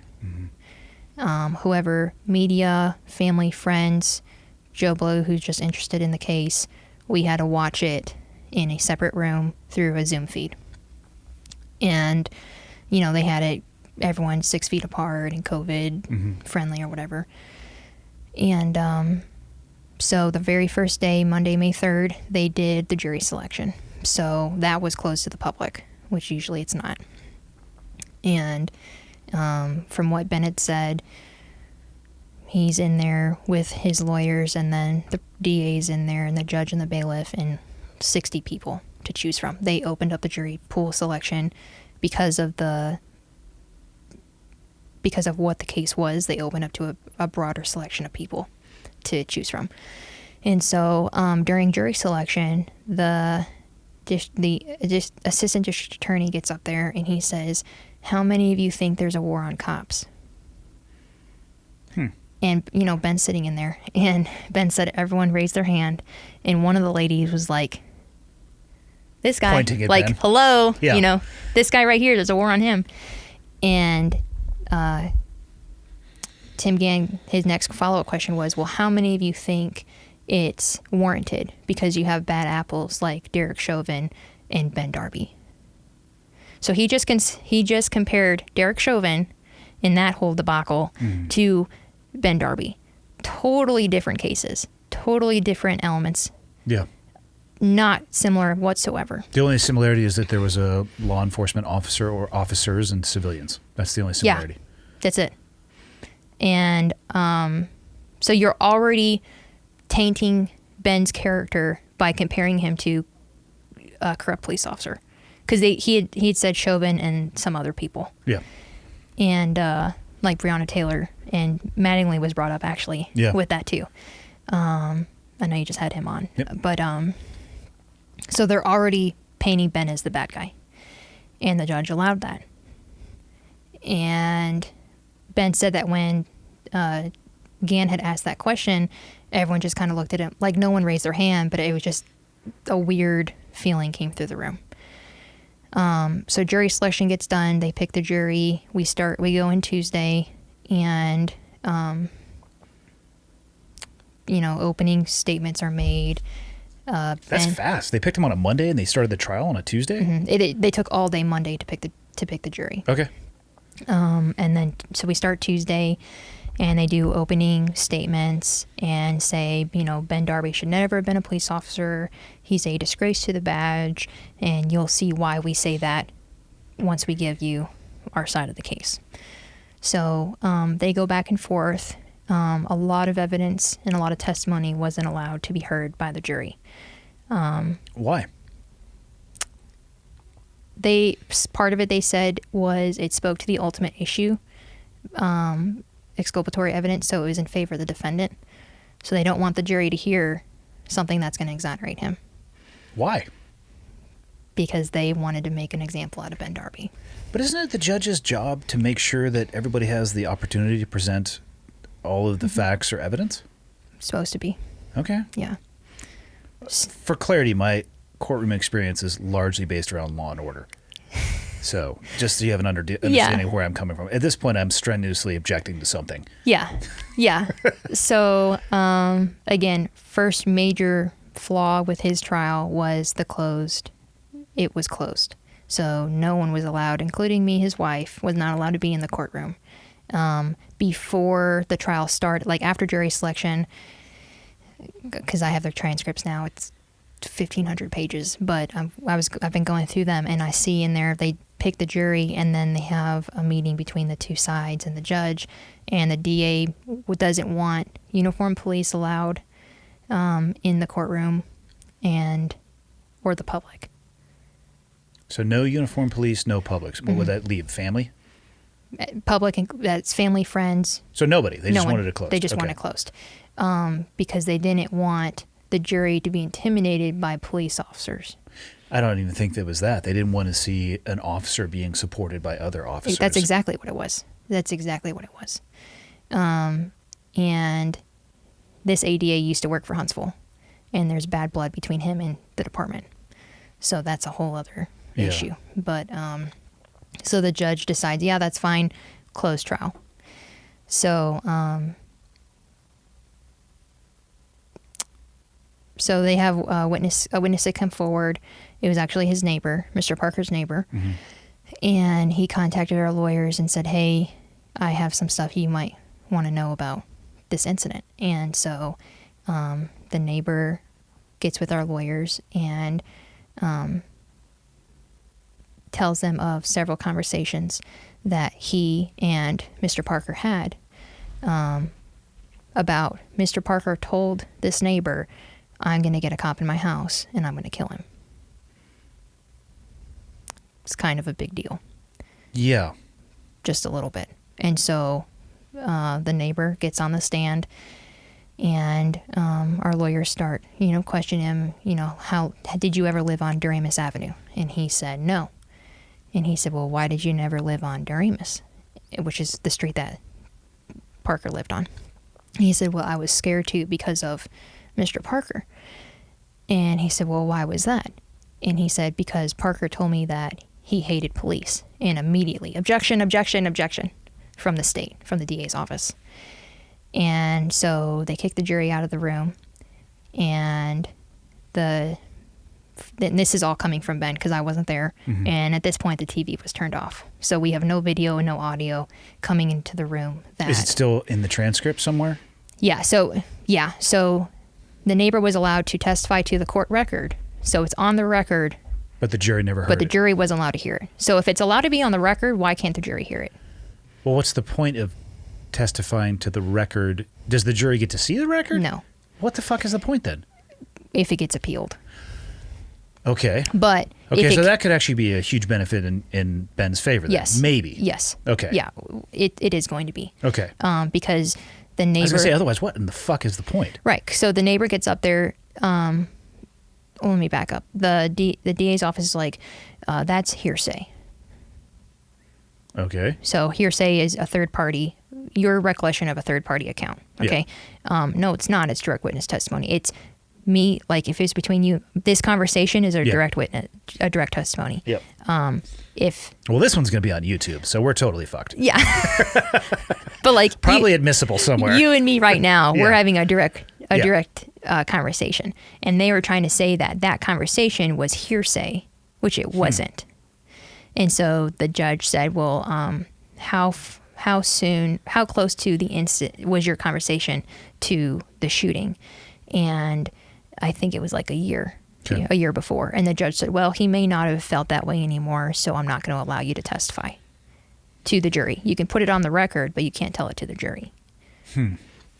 So the neighbor goes on to say how he had told him over several conversations that he didn't like police officers. He hated them. He was a white supremacist at Limestone County Prison. He became one there, and he hated cops, and how he wanted to kill a cop. He was going to lure a police officer into his home and kill him. So he obviously had a criminal record. Yes. What was he in jail previously for? I think petty theft and drugs. Yeah, and I asked that. I mean, some people are like, well, it doesn't matter what happened in the past. And I'm not saying people can't change, but I also think it might paint a more accurate picture as to the headspace of the individual. So he gives his testimony, and we're still in our room wondering what is going on, you know. And the TV turns on, and the neighbor is off the stand, and a uniformed officer is on the stand talking about a tattoo that was on Parker's body. And the tattoo was a white supremacist gang symbol. So he gets off the stand, and they go further down, witnesses. And we pulled Jason, the training advisor. Oh, the one who got shot in the face. Yes. So from what Ben had said, because again, I'm not in the room to see this, his lawyers contact Jason like, hey, it's time for you to come in. And Jason walks in, and the DA and the two ADAs working the case see Jason walk in, and Ben heard them say he cannot testify. Why? Because it exonerated Ben. But how did the DA and ADA have the ability to stop him from testifying? I don't know. Did he ever get up on the stand? He got sworn in. Yep. So Jason gets up there. We see him on the TV, and I knew Jason's story, so I was like, this is good. You know, the jury needs to hear Jason's story. Is his call sign Buckshot by any chance? I have no idea. Or Birdshot? Because that would be It would have amazing. been Birdshot. Yeah. No. Jason's an awesome guy.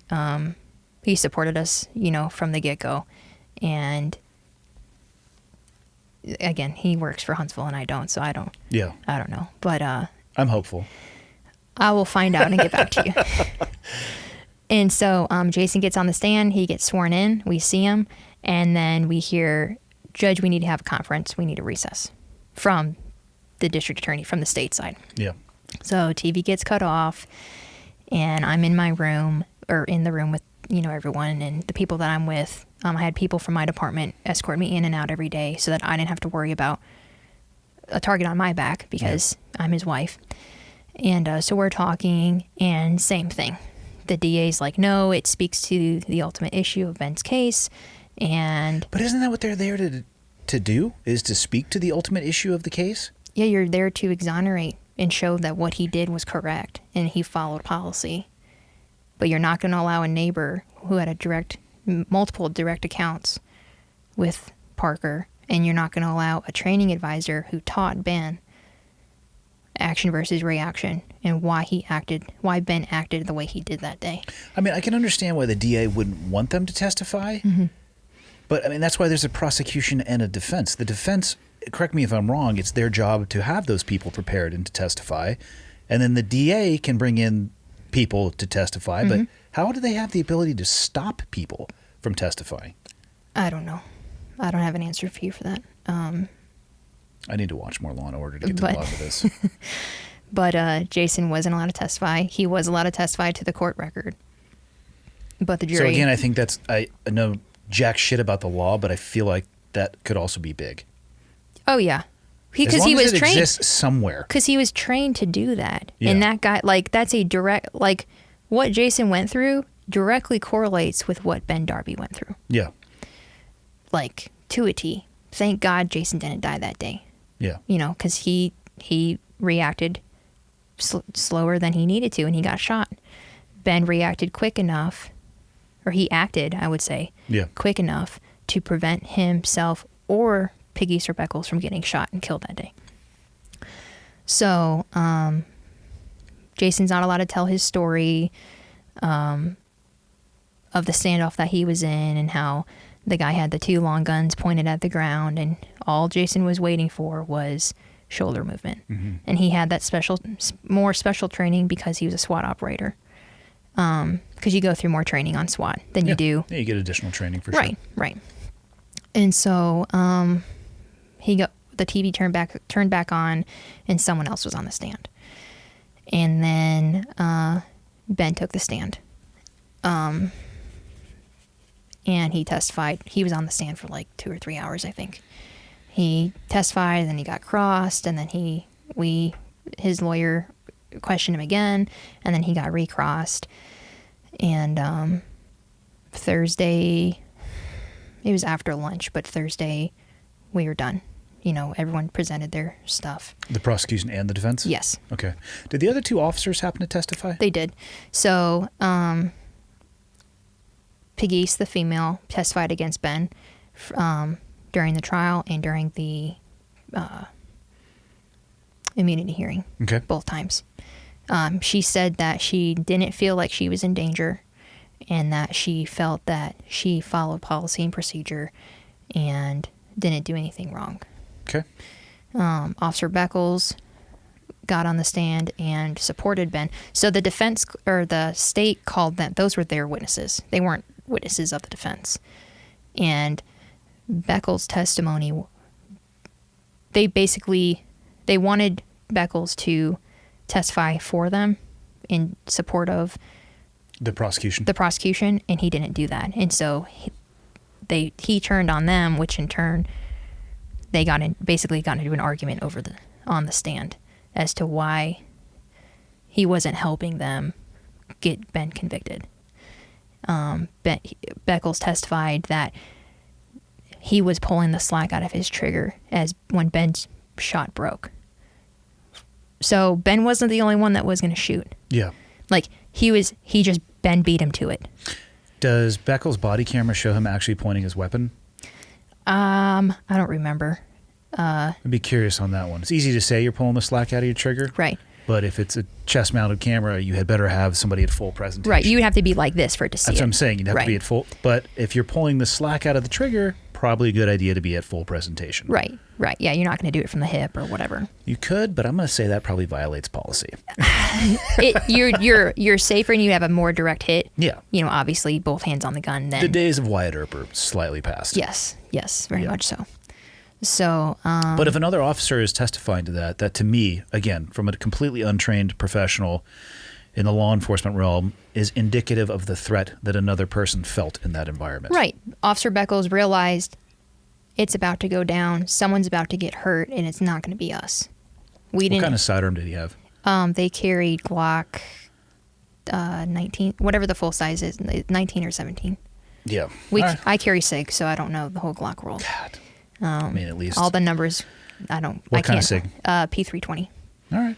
I like where your head's at. It's a fine weapon. Yeah, that's. Glocks are cool if you're into plastic shit. Guys who carry plastic guns. I'm just saying. No, I ask because each gun. I know I have a 320 and I have a couple versions of Glocks for testing only. I would never be caught dead carrying it. I was just thinking in my head how much slack there is in a Glock's trigger. Yeah, I've maybe shot a Glock less than 10 times. So just because I carry SIG, so I train SIG stuff. Yeah, I mean that's just 10 times too many. Yeah, exactly. So, but yeah, they carried Glock,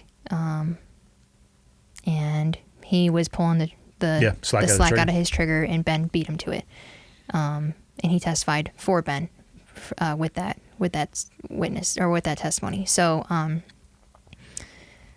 Thursday afternoon they broke, and the jury went to go deliberate, and it came to like 5:00. And they asked the jury, "Hey, do we have a decision?" And they said no. And so they said, "Okay, we'll return tomorrow." Mm-hmm. So we go home that night. How was Ben feeling that night? Or how are you feeling? We were both confident. So we were both confident that it was going to be a hung jury, meaning they wouldn't be able to come to a unanimous decision, because that's what to convict, you had to have a unanimous decision. What happens if they do come to a hung jury? It gets retried. Okay. So it's either guilty or innocent, or they will. I mean, there's got to be a number of times, a limit, right? The number of times you can come to a hung jury, or is there not? I don't know. Like, what if you go to court again and you go through that? It's hung jury again. I don't know. I don't have the answer to that one. Oh, that sounds like a nightmare. Yeah. I mean, that was a very long week. But it has to be definitive, and it has to be unanimous. Yes. Okay. Yeah. Either guilty or not guilty. Okay. And so we woke up. We went to bed Thursday. Woke up Friday. Went in. He hung out with his lawyer at their office. We hung out at headquarters. And our civil attorney actually called me. He said, "Hey, the verdict is in." And I immediately called Ben. I was like, "Hey, I just got a phone call. Said the verdict is in." And he said, "Hold on." And I could hear him talk with our lawyer. He's like, "Yeah, I'll see you at the courthouse." Which again, I still had to go to my segregated room, and Ben was in the courtroom. And so we fly over there, and as I'm walking in, the judge is giving like the thank you for doing your civil service to the jury. And she says, "Okay, I'm going to read the verdict." And I don't know the vernacular, but, she goes on and she says, this jury finds William Benjamin Darby guilty of murder. And I collapsed. Walking into that the night before and that morning, because we're talking obviously every night that week. I was 99% sure he was going to get a hung jury and 1% sure he was going to get a conviction. Or not a conviction, I'm sorry. Innocent. Conviction was not in my mindset, and it wasn't in his either. Even though those two witnesses weren't allowed to testify to the jury in evidence, like Ben Darby did not have to go to remedial training, and the other two officers did. The other two officers had... That was never presented to the jury? That was never allowed to be told. That just was... They weren't allowed... We were not allowed to present that as evidence. I'm so confused. Again, because it spoke to the ultimate issue of his innocence. Yeah, I'm so confused in how, again, don't know shit about the legal system, but how that can be prohibited from being presented to a jury. I mean, isn't the basis of a jury of your peers based upon having all of the evidence presented to them and having them make a reasonable or come to a reasonable conclusion? Right. And when police officers, unfortunately, just like in Ben's case, they do end up going to trial over things. And for it to be a reasonable jury of your peers, that would mean 12 cops. That wouldn't be 12 laymen. And I don't know if it would be 12 cops.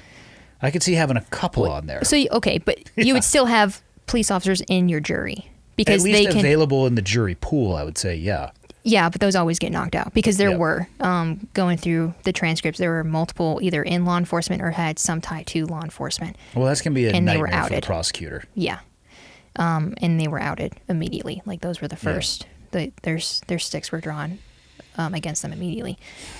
Case law was not allowed to be presented. Like I said earlier, Graham versus Connor, which is one of the bedrock cases of law enforcement. What did they allow them to present?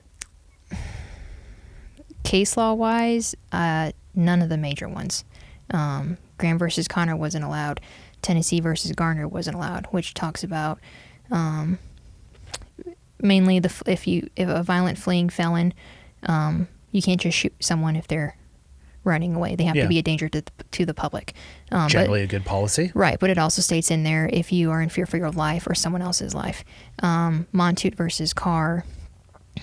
Grzinski versus Palm Beach out of Florida. Those are also other cases where an officer was presented with a threat and he took action against that threat and was cleared for it. And that was not allowed to be presented? None of them. God, I'm so confused by how that happened. So, and then different state statutes weren't allowed to be presented, saying how an officer, when faced with I think it's 13A3, 23 or 27 for all the Alabama officers or just people who want to look it up, state statute. When an officer is faced with an imminent threat to his life or someone else's life, they can eliminate that threat by whatever means necessary. And Ben did that, and that defense was not allowed to be given to the jury. So, the jury didn't get the whole story. And that's now my duty as his wife and as an officer to tell the world, hey, he wasn't given a fair trial because of A, B, C, D, and the rest of the alphabet. all these things weren't allowed to be shown to the jury. All you saw was, and a lot of people think, well, by the time that he got there and the time that the incident was over was 10 or 11 seconds. That's too fast. No, Well, it's not. no, it's not. And like I had said earlier, you cannot replicate that situation. You can try the best you can, but you can't get how you were feeling. Did you get good sleep that night? Did you eat something good that day, or are you just going off of a Monster and a beef jerky stick? Did you exercise that day? Were you tired from that?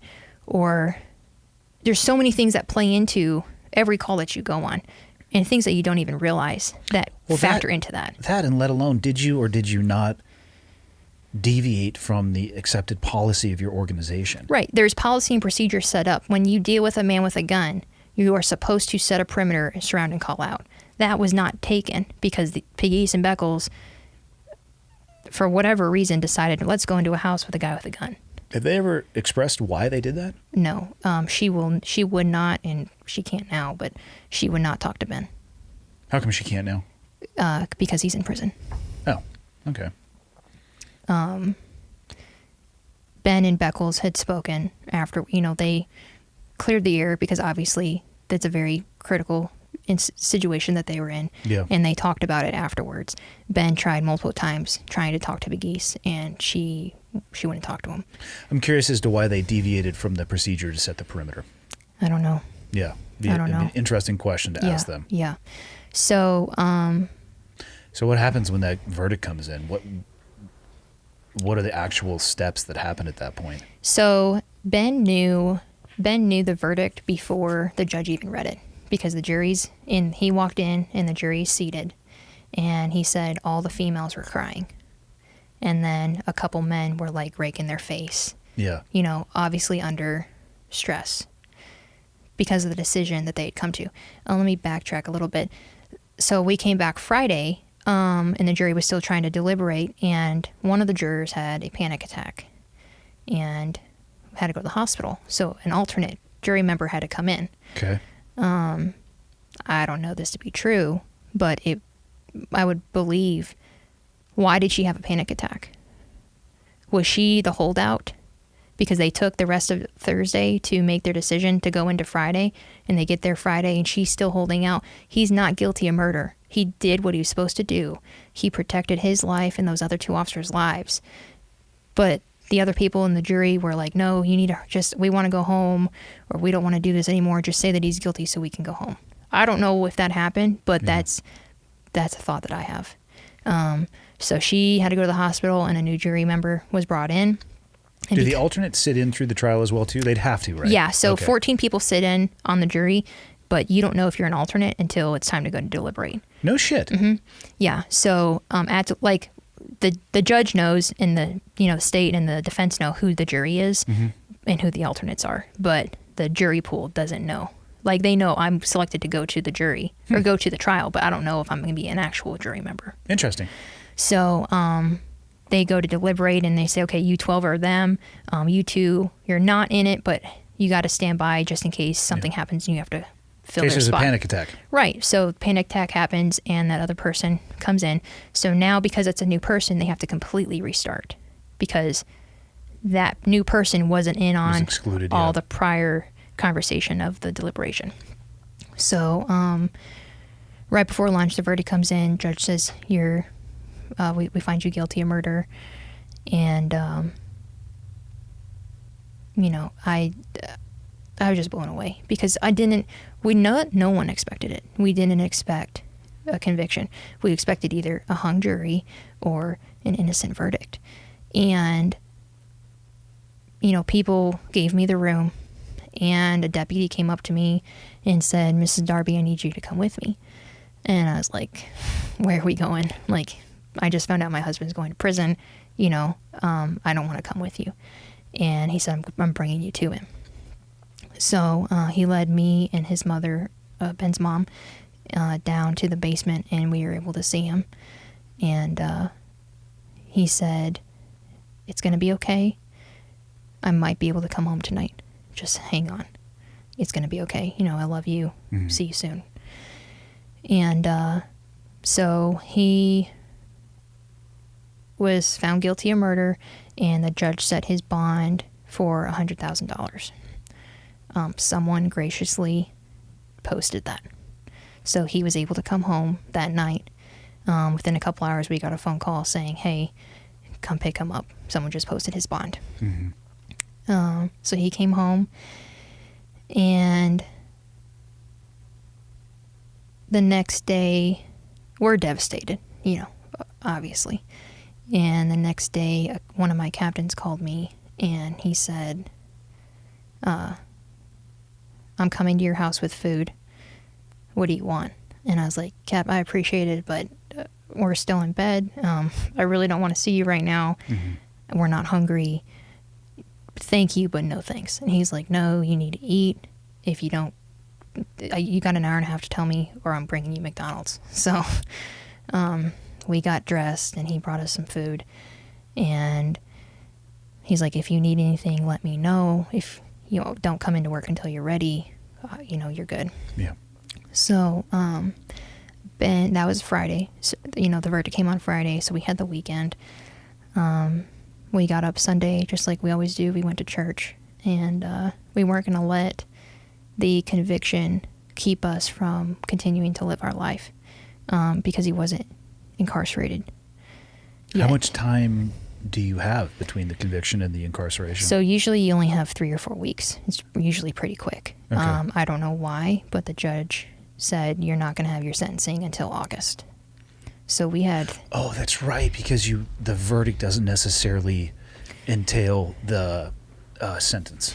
Right. So we, because, we originally filed for a motion for a new trial and all that, and she denied it. But she gave us 3.5 months. So we got everything in order that we needed to get in order. I became his power of attorney and all that stuff.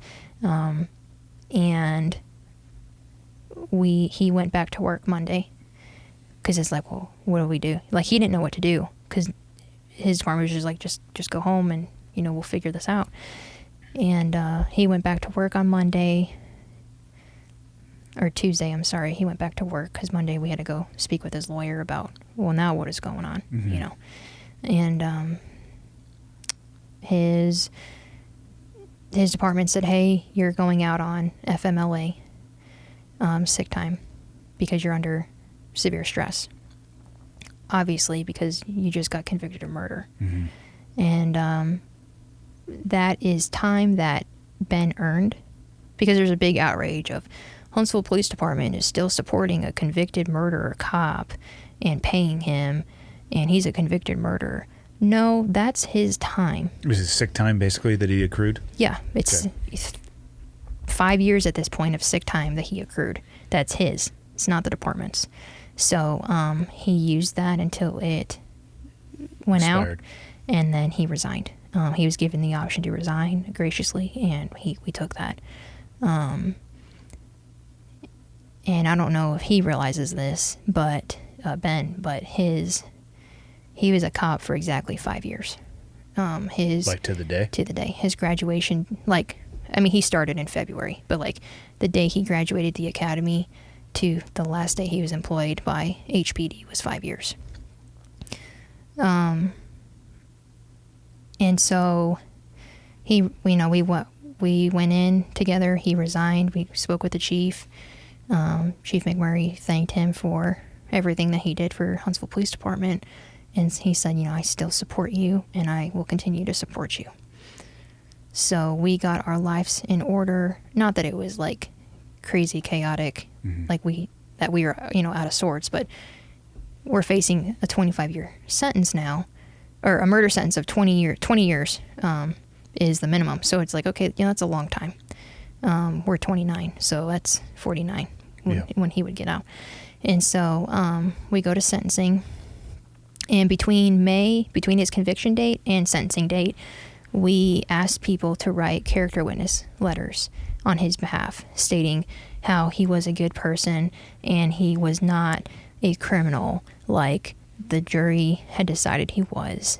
And we were able to get 72 letters talking about Ben's moral character and how he was a good man. And we presented that in a binder to the judge and to the district attorney because they get a copy of everything. Is this the same judge presiding over the sentencing that did the court? Yes. Okay. So we've had the same judge the entire time. So we give those to her. She's supposed to read them. I really don't think she did, based off of her sentencing. And so we go in there. It's also closed to the public. It's open, but it's like one person for every 3 seats.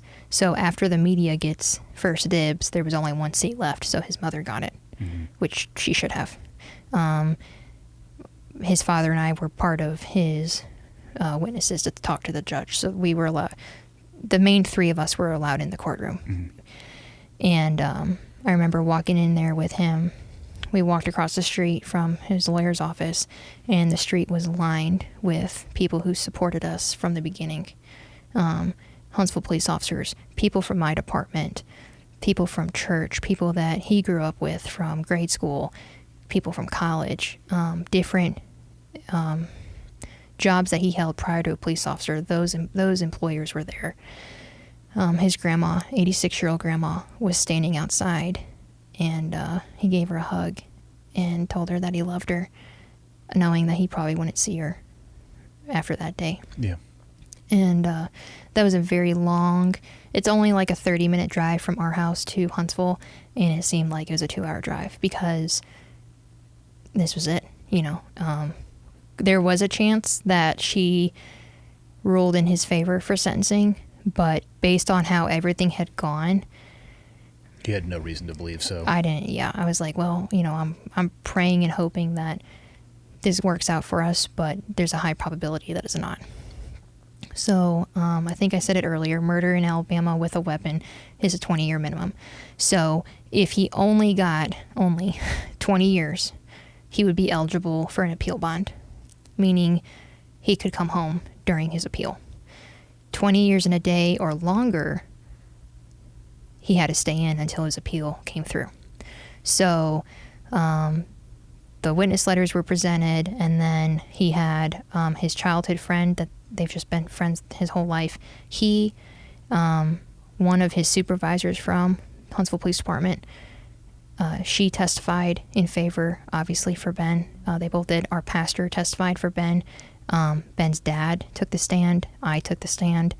And Ben took the stand, pleading with the judge, please show him leniency. He's not a murderer. Even though what happened in May happened, he's not a murderer. He's not. Yeah. And I noticed when I took the stand, you know, I got sworn in, raised my hand, and had direct eye contact with her.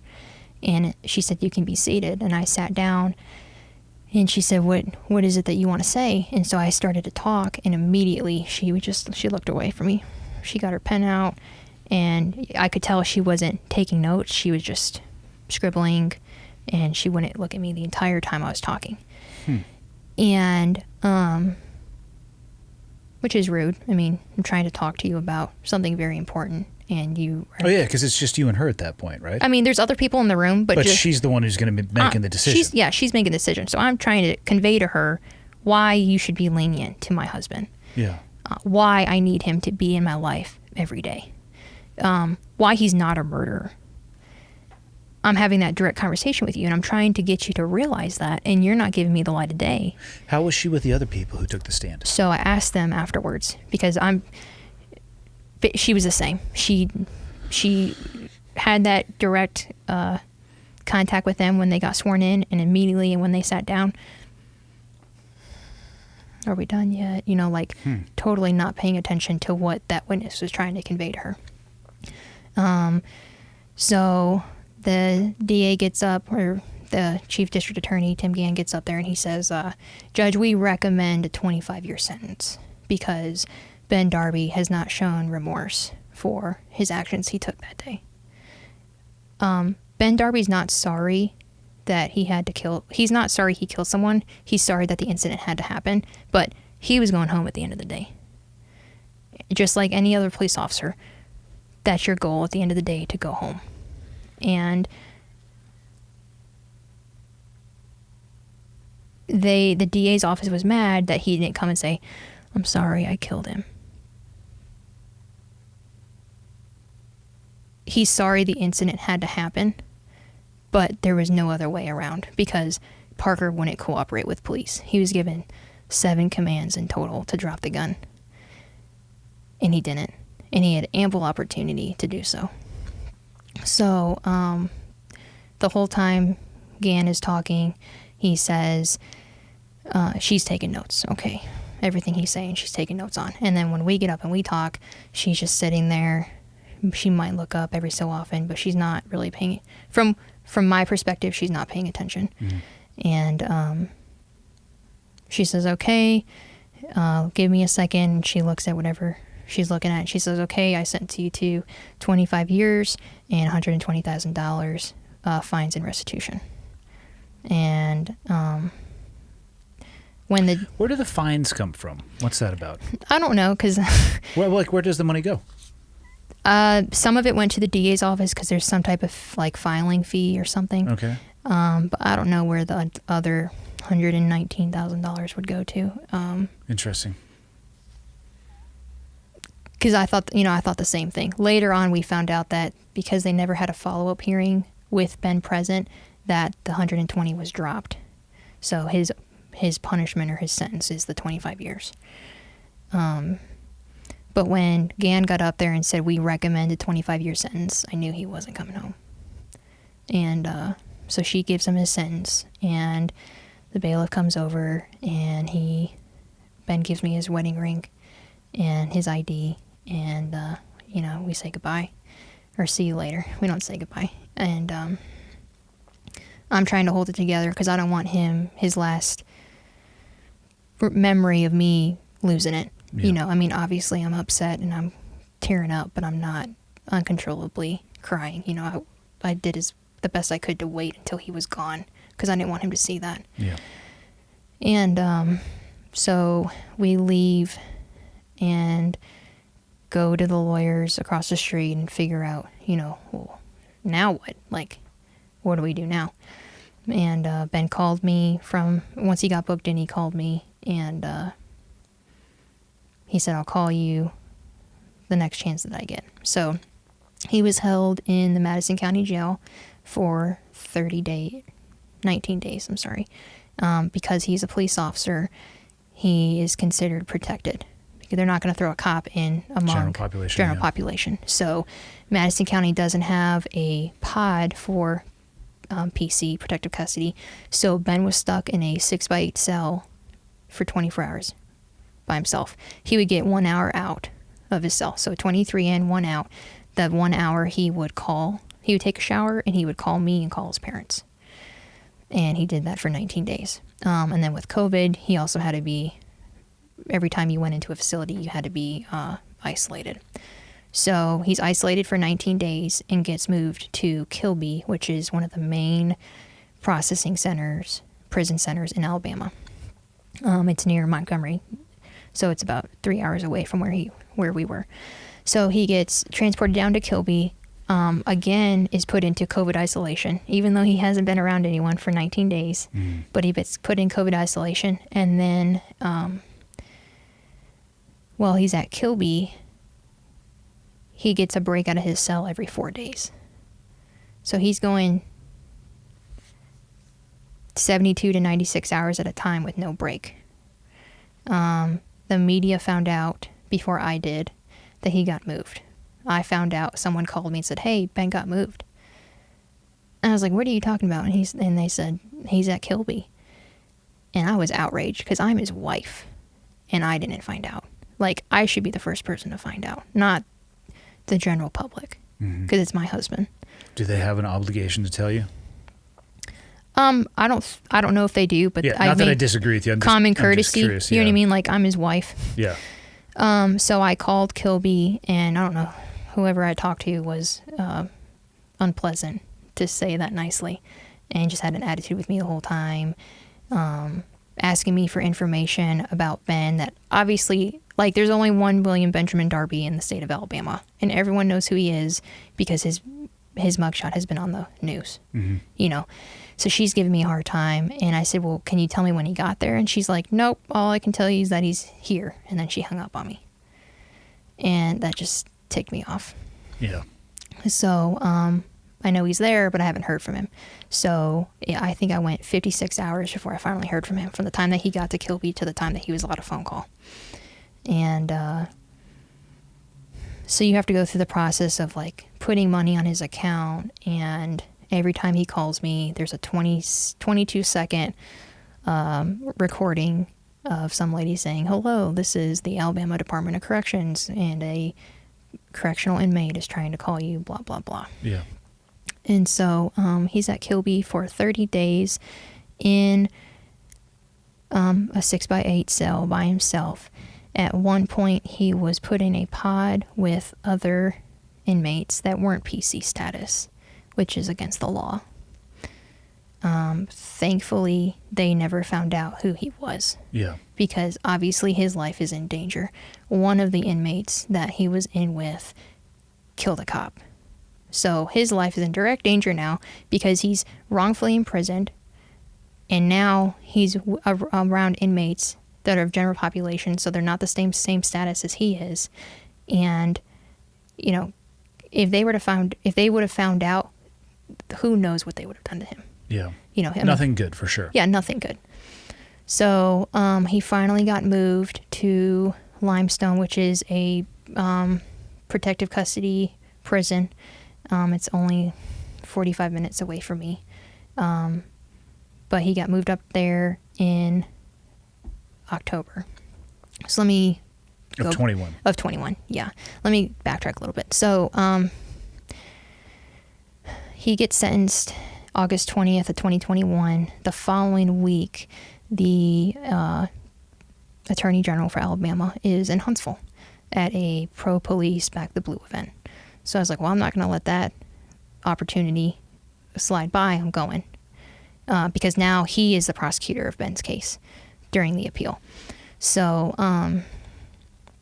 he came up and he, said, I appreciate whatever all the law enforcement does for our state, and I wish people understood how great of people you are. And I wish, he said the words he used, he said, I wish people had a righteous anger like Jesus did in the Bible against people who hate police. I wish people had as much anger against those people that hate police, just as Jesus did against. It's powerful words. Yeah, pretty powerful. Okay. Yeah. And so he got done talking, and the banquet was concluded, and I went over there and I said, hi, Mr. Marshall, my name is Keelan Darby, and I'm a police officer for my agency, and I'm also the wife of former Huntsville police officer William Darby, who was just convicted of murder, and I need you to do something about it since now the case is in your hands. So ethically, he can't talk to me about the case. Yeah. Totally understand that. But I wasn't going to let the opportunity to introduce myself go away and not take that opportunity. And so we have these business cards made up because we have a website and trying to get people to know more about what actually happened. And so I handed the Attorney General that card. And he looked at it, and he just looked down. And then he raised his head again, and he looked at me. He said, you're a police officer too? And I said, yes, sir. I said, I'm here in a fucking Halloween costume. Well, I wasn't in uniform. Oh, yeah, damn it. You just ruined my story. No. No, I wasn't in uniform. It was just a plainclothes like banquet or whatever. And I said, yes, sir, I'm a police officer too. I said, so not only does this affect me personally because it's my husband, but this affects me and every other cop in the state, because professionally we could end up like him tonight. And he dropped his head, and you could tell like he realized the importance of what I just said. And he put his hand out to me again. He said, well, I appreciate you introducing yourself. And he shook my hand, and that was it. And I understand he can't talk to me about the case because he's the prosecutor now. But you'll be reintroduced to him in the appeal process, I'm assuming. Yeah. Yeah. So there was some meetings after sentencing. I went and spoke to our Police Training and Standards Commission, APOST. And I said, hey, we have 10 academies in the state. And they said, yeah, we do. And I said, okay, are we still teaching them that if officers are faced with an imminent threat to themselves or another officer, that they are to eliminate that threat? And they said, yeah, we're still teaching that. And I said, so we are still teaching brand new baby rookie cops that concept. And the secretary looked at me, he said, yes, ma'am, we are. I said, then why is my husband in prison? And he looked at me and he said, I can't give you an answer for that. Yeah, I was going to ask you that. I was going to ask you if they had made any doctoral changes or shifts in policy based off that incident. Nothing departmentally at Huntsville PD. Yeah. No changes. State and statewide, no changes. So we are still teaching cops in Alabama, when you are faced with an imminent threat to your life or another person's life, whether that's a citizen or an officer, you can eliminate that threat. We are still teaching that in Alabama. I would read that as a cop. If I'm ever put into that situation and I took those actions, I should expect to be tried for murder. Well, yeah, and that's what... Especially if they're not changing the doctrine and that's been the outcome previously, why would anything shift? When Ben was convicted in that May, I know for a fact police as a whole in North Alabama stopped. No one did their job because they just saw a fellow officer, a fellow member of their team just get sent to prison for doing his job. Yeah. And so, the Post was like, well, our lawyers are going to have to talk to your lawyers because we asked them to write an amicus brief, which is a friend of the court letter basically supporting the actions taken by that officer. And they're like, well, they played the whole legality card. And so we reached out to other entities, including the National Fraternal Order of Police, and they did write an amicus brief in support of Ben and stated how he should be given a new trial based on it being a closed courtroom and pertinent case law that would have exonerated him not being allowed to be presented to the jury. Mm-hmm. So, and like, why would the department and the city as a whole and the National FOP, which is a very well-known organization for police training and tactics and like what you should do, why would they stick their neck out for him if he really is a murderer? If what they're saying is, if what the jury decided is true and that he did the wrong thing, why would they stick their neck out for him? Well, why would they also not change the training that they provide? Right, exactly. By standing behind that training, in a way, they're voicing their support for him and the actions that he took. Right. Because if his actions were incorrect based off of the standard that he was trained to, they would need to change it. Right. He's not a corrupt cop or a cop that was a disgrace to the badge, which was said in closing arguments. So closing arguments, you don't have to prove anything. You can say whatever you want to. Yeah. So what the DA's office... Very familiar with that from Law & Order. Okay, yeah.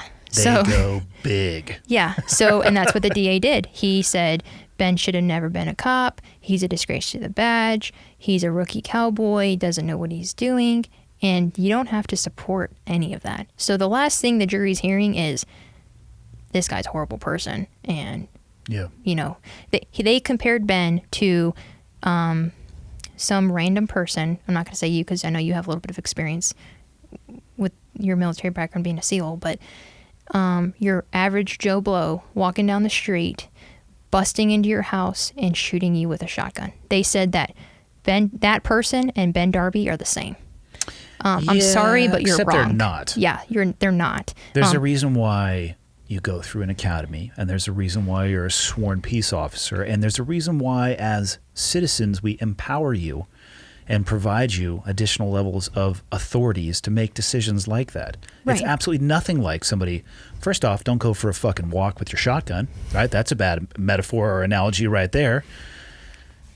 And I don't know, unless your shotgun identifies as a fucking wiener dog. I don't know in this day and age what you can say and what you can do, but right. They're completely and utterly different. Right. And when you call the police and you still have a weapon and you know that we're trained to eliminate threats, you are asking for whatever happens to you, you're asking for it. Yeah. I mean, I think some people might describe that as a harsh statement, but I understand exactly what you're saying. Mm-hmm. I was having a conversation with somebody today. They were asking about actions on target. Mm-hmm. And interpretations of ROEs. And they flat out asked me, why do some people live on target and why do some people get killed? And the answer to that is it's based off of their behavior.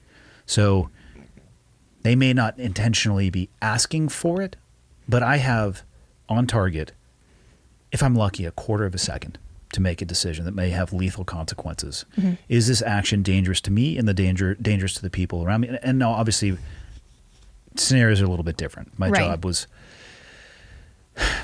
more offensive than that of a law enforcement officer, and I do not want law enforcement officers to operate in that more offensive role. There's a time and place for that. Right, absolutely. But the reason why people lived or died, it had everything to do with their behavior and my reaction to that. Mm-hmm. So it's not like they were asking for it necessarily. Their behavior drove me to a decision point where I had very limited options, and I took the one that I deemed to be the most correct in the moment. Right. He only had 10 or 11, whatever, whatever it was. Which might seem like a very short time to people. The vast majority of times that I have ever pulled the trigger, I'm telling less than a second. Mm-hmm. And for people to give some perspective, that's 3 blinks of an eye. Mm-hmm. I'm talking less than that. Yeah. And it's based off of behavior and perceived threat. Right. And he wasn't Joe Blow like the DA's office presented him as. Yeah. He was a trained police officer who was on duty that day. Yeah, it was a very poor comparison to say he was like a civilian walking around. Right. Like, he had the training to back up his actions. It was also, information was given to me that people from the department had spoken to the Attorney General after Ben was sentenced, or before his sentencing. I don't remember now, but there was a conversation between these people and the Attorney General. And the Attorney General said, well, when it gets to my desk, I'll handle it. It'll be resolved. Meaning, if the appeal gets to his desk, it'll be handled differently? So the appeal is going to his desk because he's now the prosecutor. So he said that he would handle it when it got there. So that begs me to ask, are you going to do what you said you are going to do? Well, only time's going to tell on that one. Right, and it's unfortunately an election year, so I don't know. The Attorney General runs on the platform that he supports law enforcement.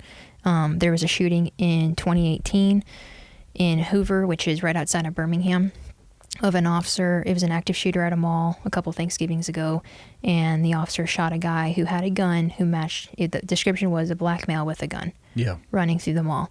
Well, that officer saw a black male with a gun, shot said person, ended up not being the guy. That's unfortunate. Yes, very. Yeah. The Attorney General said it would be unethical based off of case law, which is the same case law that we cited, Graham versus Connor, Tennessee versus Garner, Montu versus Carr, Krasinski versus Palm Beach Sheriff's Office. It would be unethical for me to charge said officer with murder. I feel like there's something else operating with this case with your husband. Mm-hmm. My husband is a political football.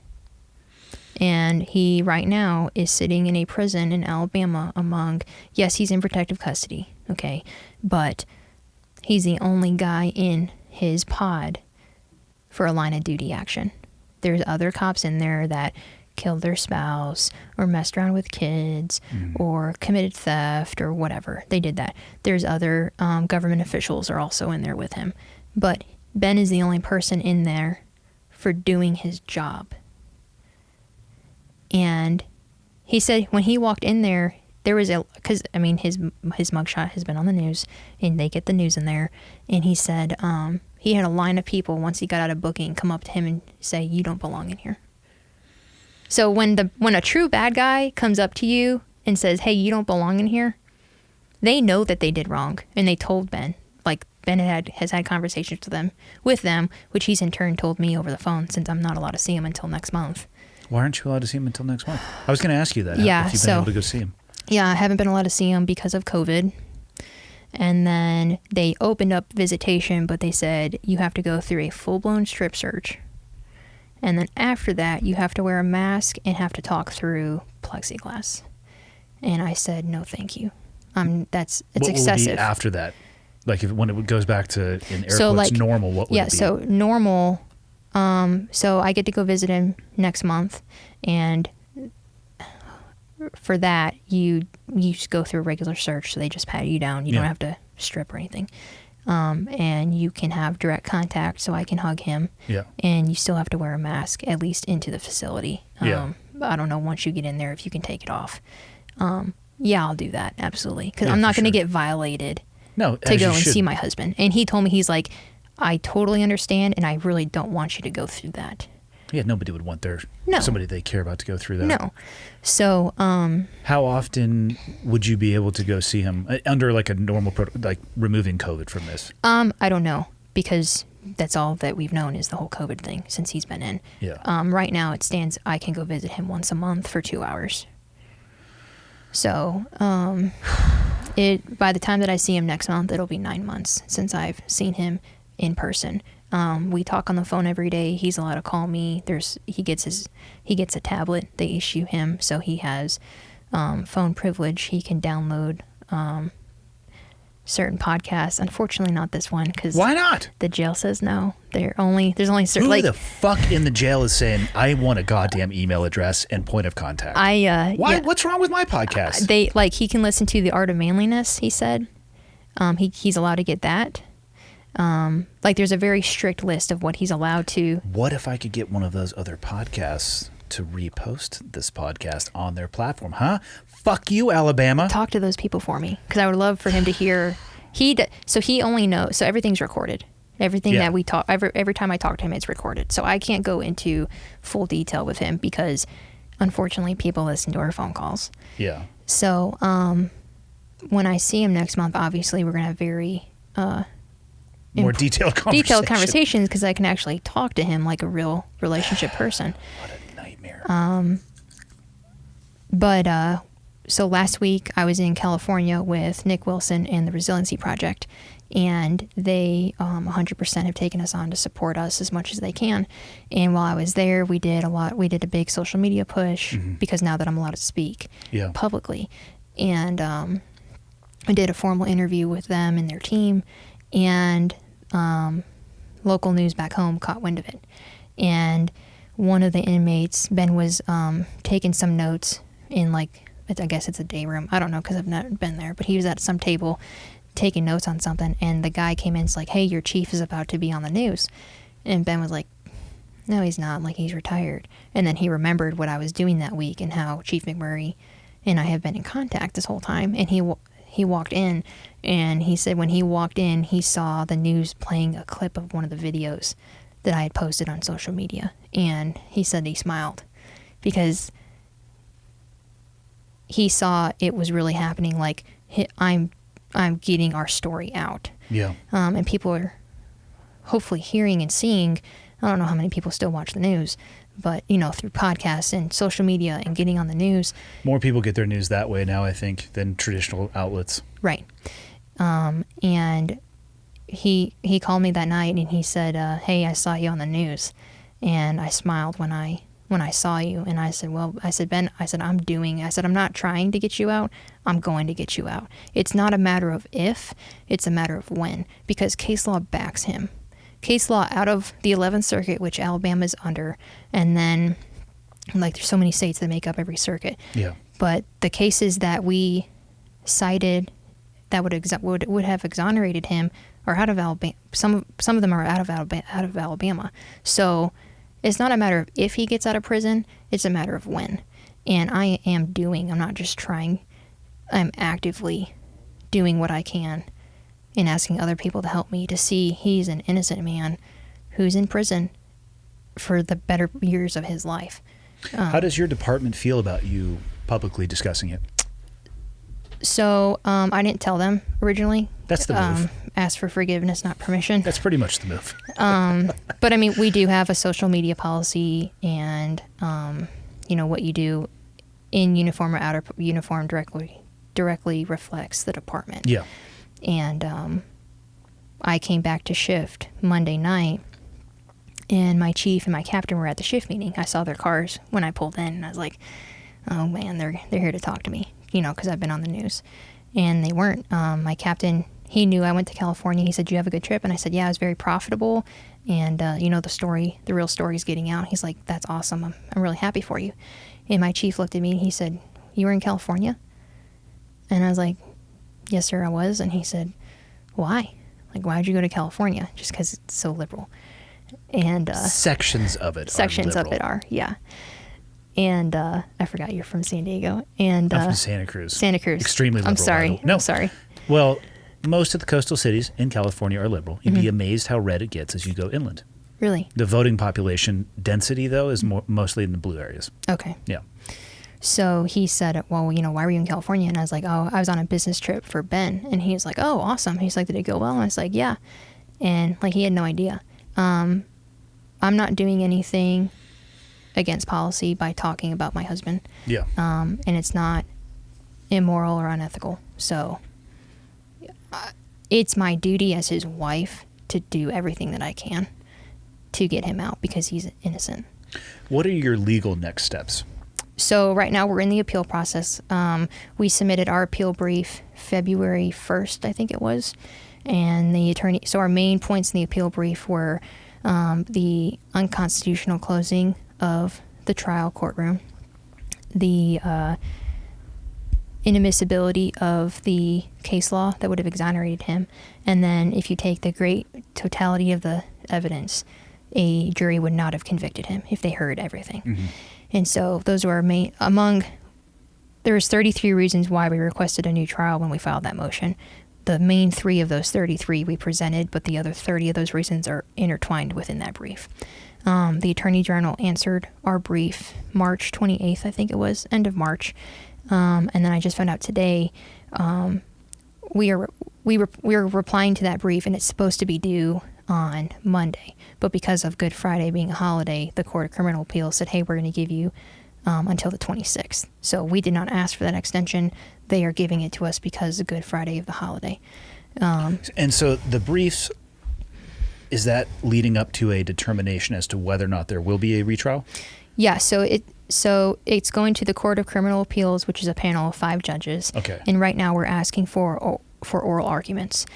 So they'll either say, yes, we're going to give them to you, or no, we're not. If they give them to us, then our lawyers and the Attorney General's office will come together in Montgomery, and they'll have an hour to speak about whatever the issue they want us to talk about. And then the judges they'll either make a decision to deal with it at that level, mm-hmm. or they can kick it back to the trial courts. So we would get a new trial, or they would not deal with it and they would kick it up to the Alabama Supreme Court. We are very hopeful that we can get it solved at the current level, at the appellate level for criminal appeals. If they kick it up, then we're getting into the federal realm, and at that point, the 11th Circuit, which would be years down the road. This would be the fastest. Where we're at right now would be the fastest. So they could remand it, so kick it back mm-hmm. to the trial court. Or they could reverse and remand, so take the conviction out and give it back, or they could reverse and render, and he would be acquitted, and the criminal aspect of it would be done. So at the end of March, the paperwork is done. When will you find out whether or not they give you those oral arguments? So the end of April. Okay. Considering that we are actually in April. We are in April, yeah. Check the date, carry the one. Good, we're out of March. So, what people don't realize is where we're at in the legal process is huge, because when our brief gets submitted at the end of this month, it is in the judge's lap to make that decision. So we're at the cusp of a very big decision being made. Yeah. At that point, Ben would have been in prison for 9 months. How can people help you? And what can they do? Yeah. So, what right now we are in desperate need of support funding wise, because this is a lot of money. We have a website, standwithdarby.com, and it has our whole story of everything that happened, all the paperwork, our brief, the Attorney General's brief, the National FOP's brief is on there. Everything that supports why Ben did what he did and why he was just to do so. We have a donate link on there from Fund the First, so they can go click on that donate link and directly donate to that to help with appeal costs. Anyone, we need help with advocacy to try and get his story out. Very thankful for the opportunity presented to me today to speak with you and just get our story out on your platform, because you have so many different people that listen to your show. The Resiliency Project took us on and did the formal interview and then hooked me up with a couple podcasts, law enforcement wise, because the law enforcement community, no one knows who Ben Darby is. They're now finding out because we're allowed to talk about it. But the reaction that I saw within the last 10 days, people are outraged because he did what he had to do and was correct in doing so, but he's sitting in prison. So, we need help financially. We need help in advocacy. We need state senators and, in Alabama, because that's where the case is. But we need our state officials to realize everything that went wrong and how he doesn't deserve to be where he's at. We have social media set up on Instagram and Facebook is at Stand With Darby. I did a podcast with 10-8 memes, and then also I think that's going to drop on the 21st of this month. 10-8 mean something? You're good to go, ready to go. Which ones you're going on a break? It depends. I think it depends on the department, but usually it's 10-6. That would be my favorite call. Mm-hmm. Yeah. And it, like, my department in Huntsville use different 10 codes. So it's funny because... Oh, there could be no confusion there if you guys were to have to come together to do something. Yeah, and so, like, I'll talk to guys from Huntsville, and they'll say a 10 code, and I have to, remember it's not my 10 code, which my department doesn't even use them anymore, but when we did, it wasn't the same. So it's just funny. What could possibly go wrong? It's very funny when you have to try and differentiate which code you're saying. But we need as much support and just people to see what actually happened, and go from there. It's tough for me to imagine what you and Ben have lived through, and then to layer on top of that you are still serving your community in that capacity, seeing firsthand what has happened to your husband, who is doing exactly the same thing. I could see it. I could imagine a lot of people losing faith. Yeah, it hasn't been easy. I'll be the first to say that. But my strong... the system didn't fail Ben Darby. 3 or 4 people from Madison County did. The criminal justice system, yes, it has its flaws. But for the most part, it sends bad people to jail or to prison. Yeah. And good people come through. And unfortunately, in this case, the opposite happened. Ben and I are very strong believers in God, in that our faith. Personally, I don't know how you could be a law enforcement officer and not have a relationship with the Lord. And I know that's controversial and people get into that, but that has been something that has grounded me and given me the faith to press on and to keep going. And then my support system, people from my family, my church, people from my department, his department. There's a group in Pennsylvania called the Blue Justice Project. They were in contact with Ben at the very beginning. And Ben was like, no, I appreciate it, but give the money to someone else, because at the trial level, it was all paid for by the city. Mm-hmm. And when Ben was sentenced, I called Lisa and I said, hey, I know you don't know who I am, but I'm Ben Darby's wife. And she said, I'm so sorry about what happened. And within a month of me talking to her, they were at my house doing fundraising and got us money to help with his legal fees. I'm very thankful for the support system and for the people that I know I can truly count on, because you have those outliers who are like, well, I don't agree with what he did, but they disagree with him. Mm-hmm. And again, you can't replicate that day. No matter how hard you try, you can't 100% replicate what happened that day. And you weren't there. So even though you'd say, well, I wouldn't have done that. Well, you weren't there, so I don't really care what your opinion is. Yeah, and you've never been asked to make a decision like that in your entire life. Exactly. So Exactly. it's one of the negative things about the internet. It gives us all the ability to voice our opinion about all things. Right. And I fall back on, I believe that the internet should come with an IQ test. We can all have connectivity, but if you're a dum-dum, you get dial-up. Yeah. And if you're Elon Musk, you get broadband. Yeah. And everywhere in between. Yeah. Yeah. So we're hopeful for the next step. We realize it's a marathon, it's not a sprint. And I mean, we're 4 years into this right now.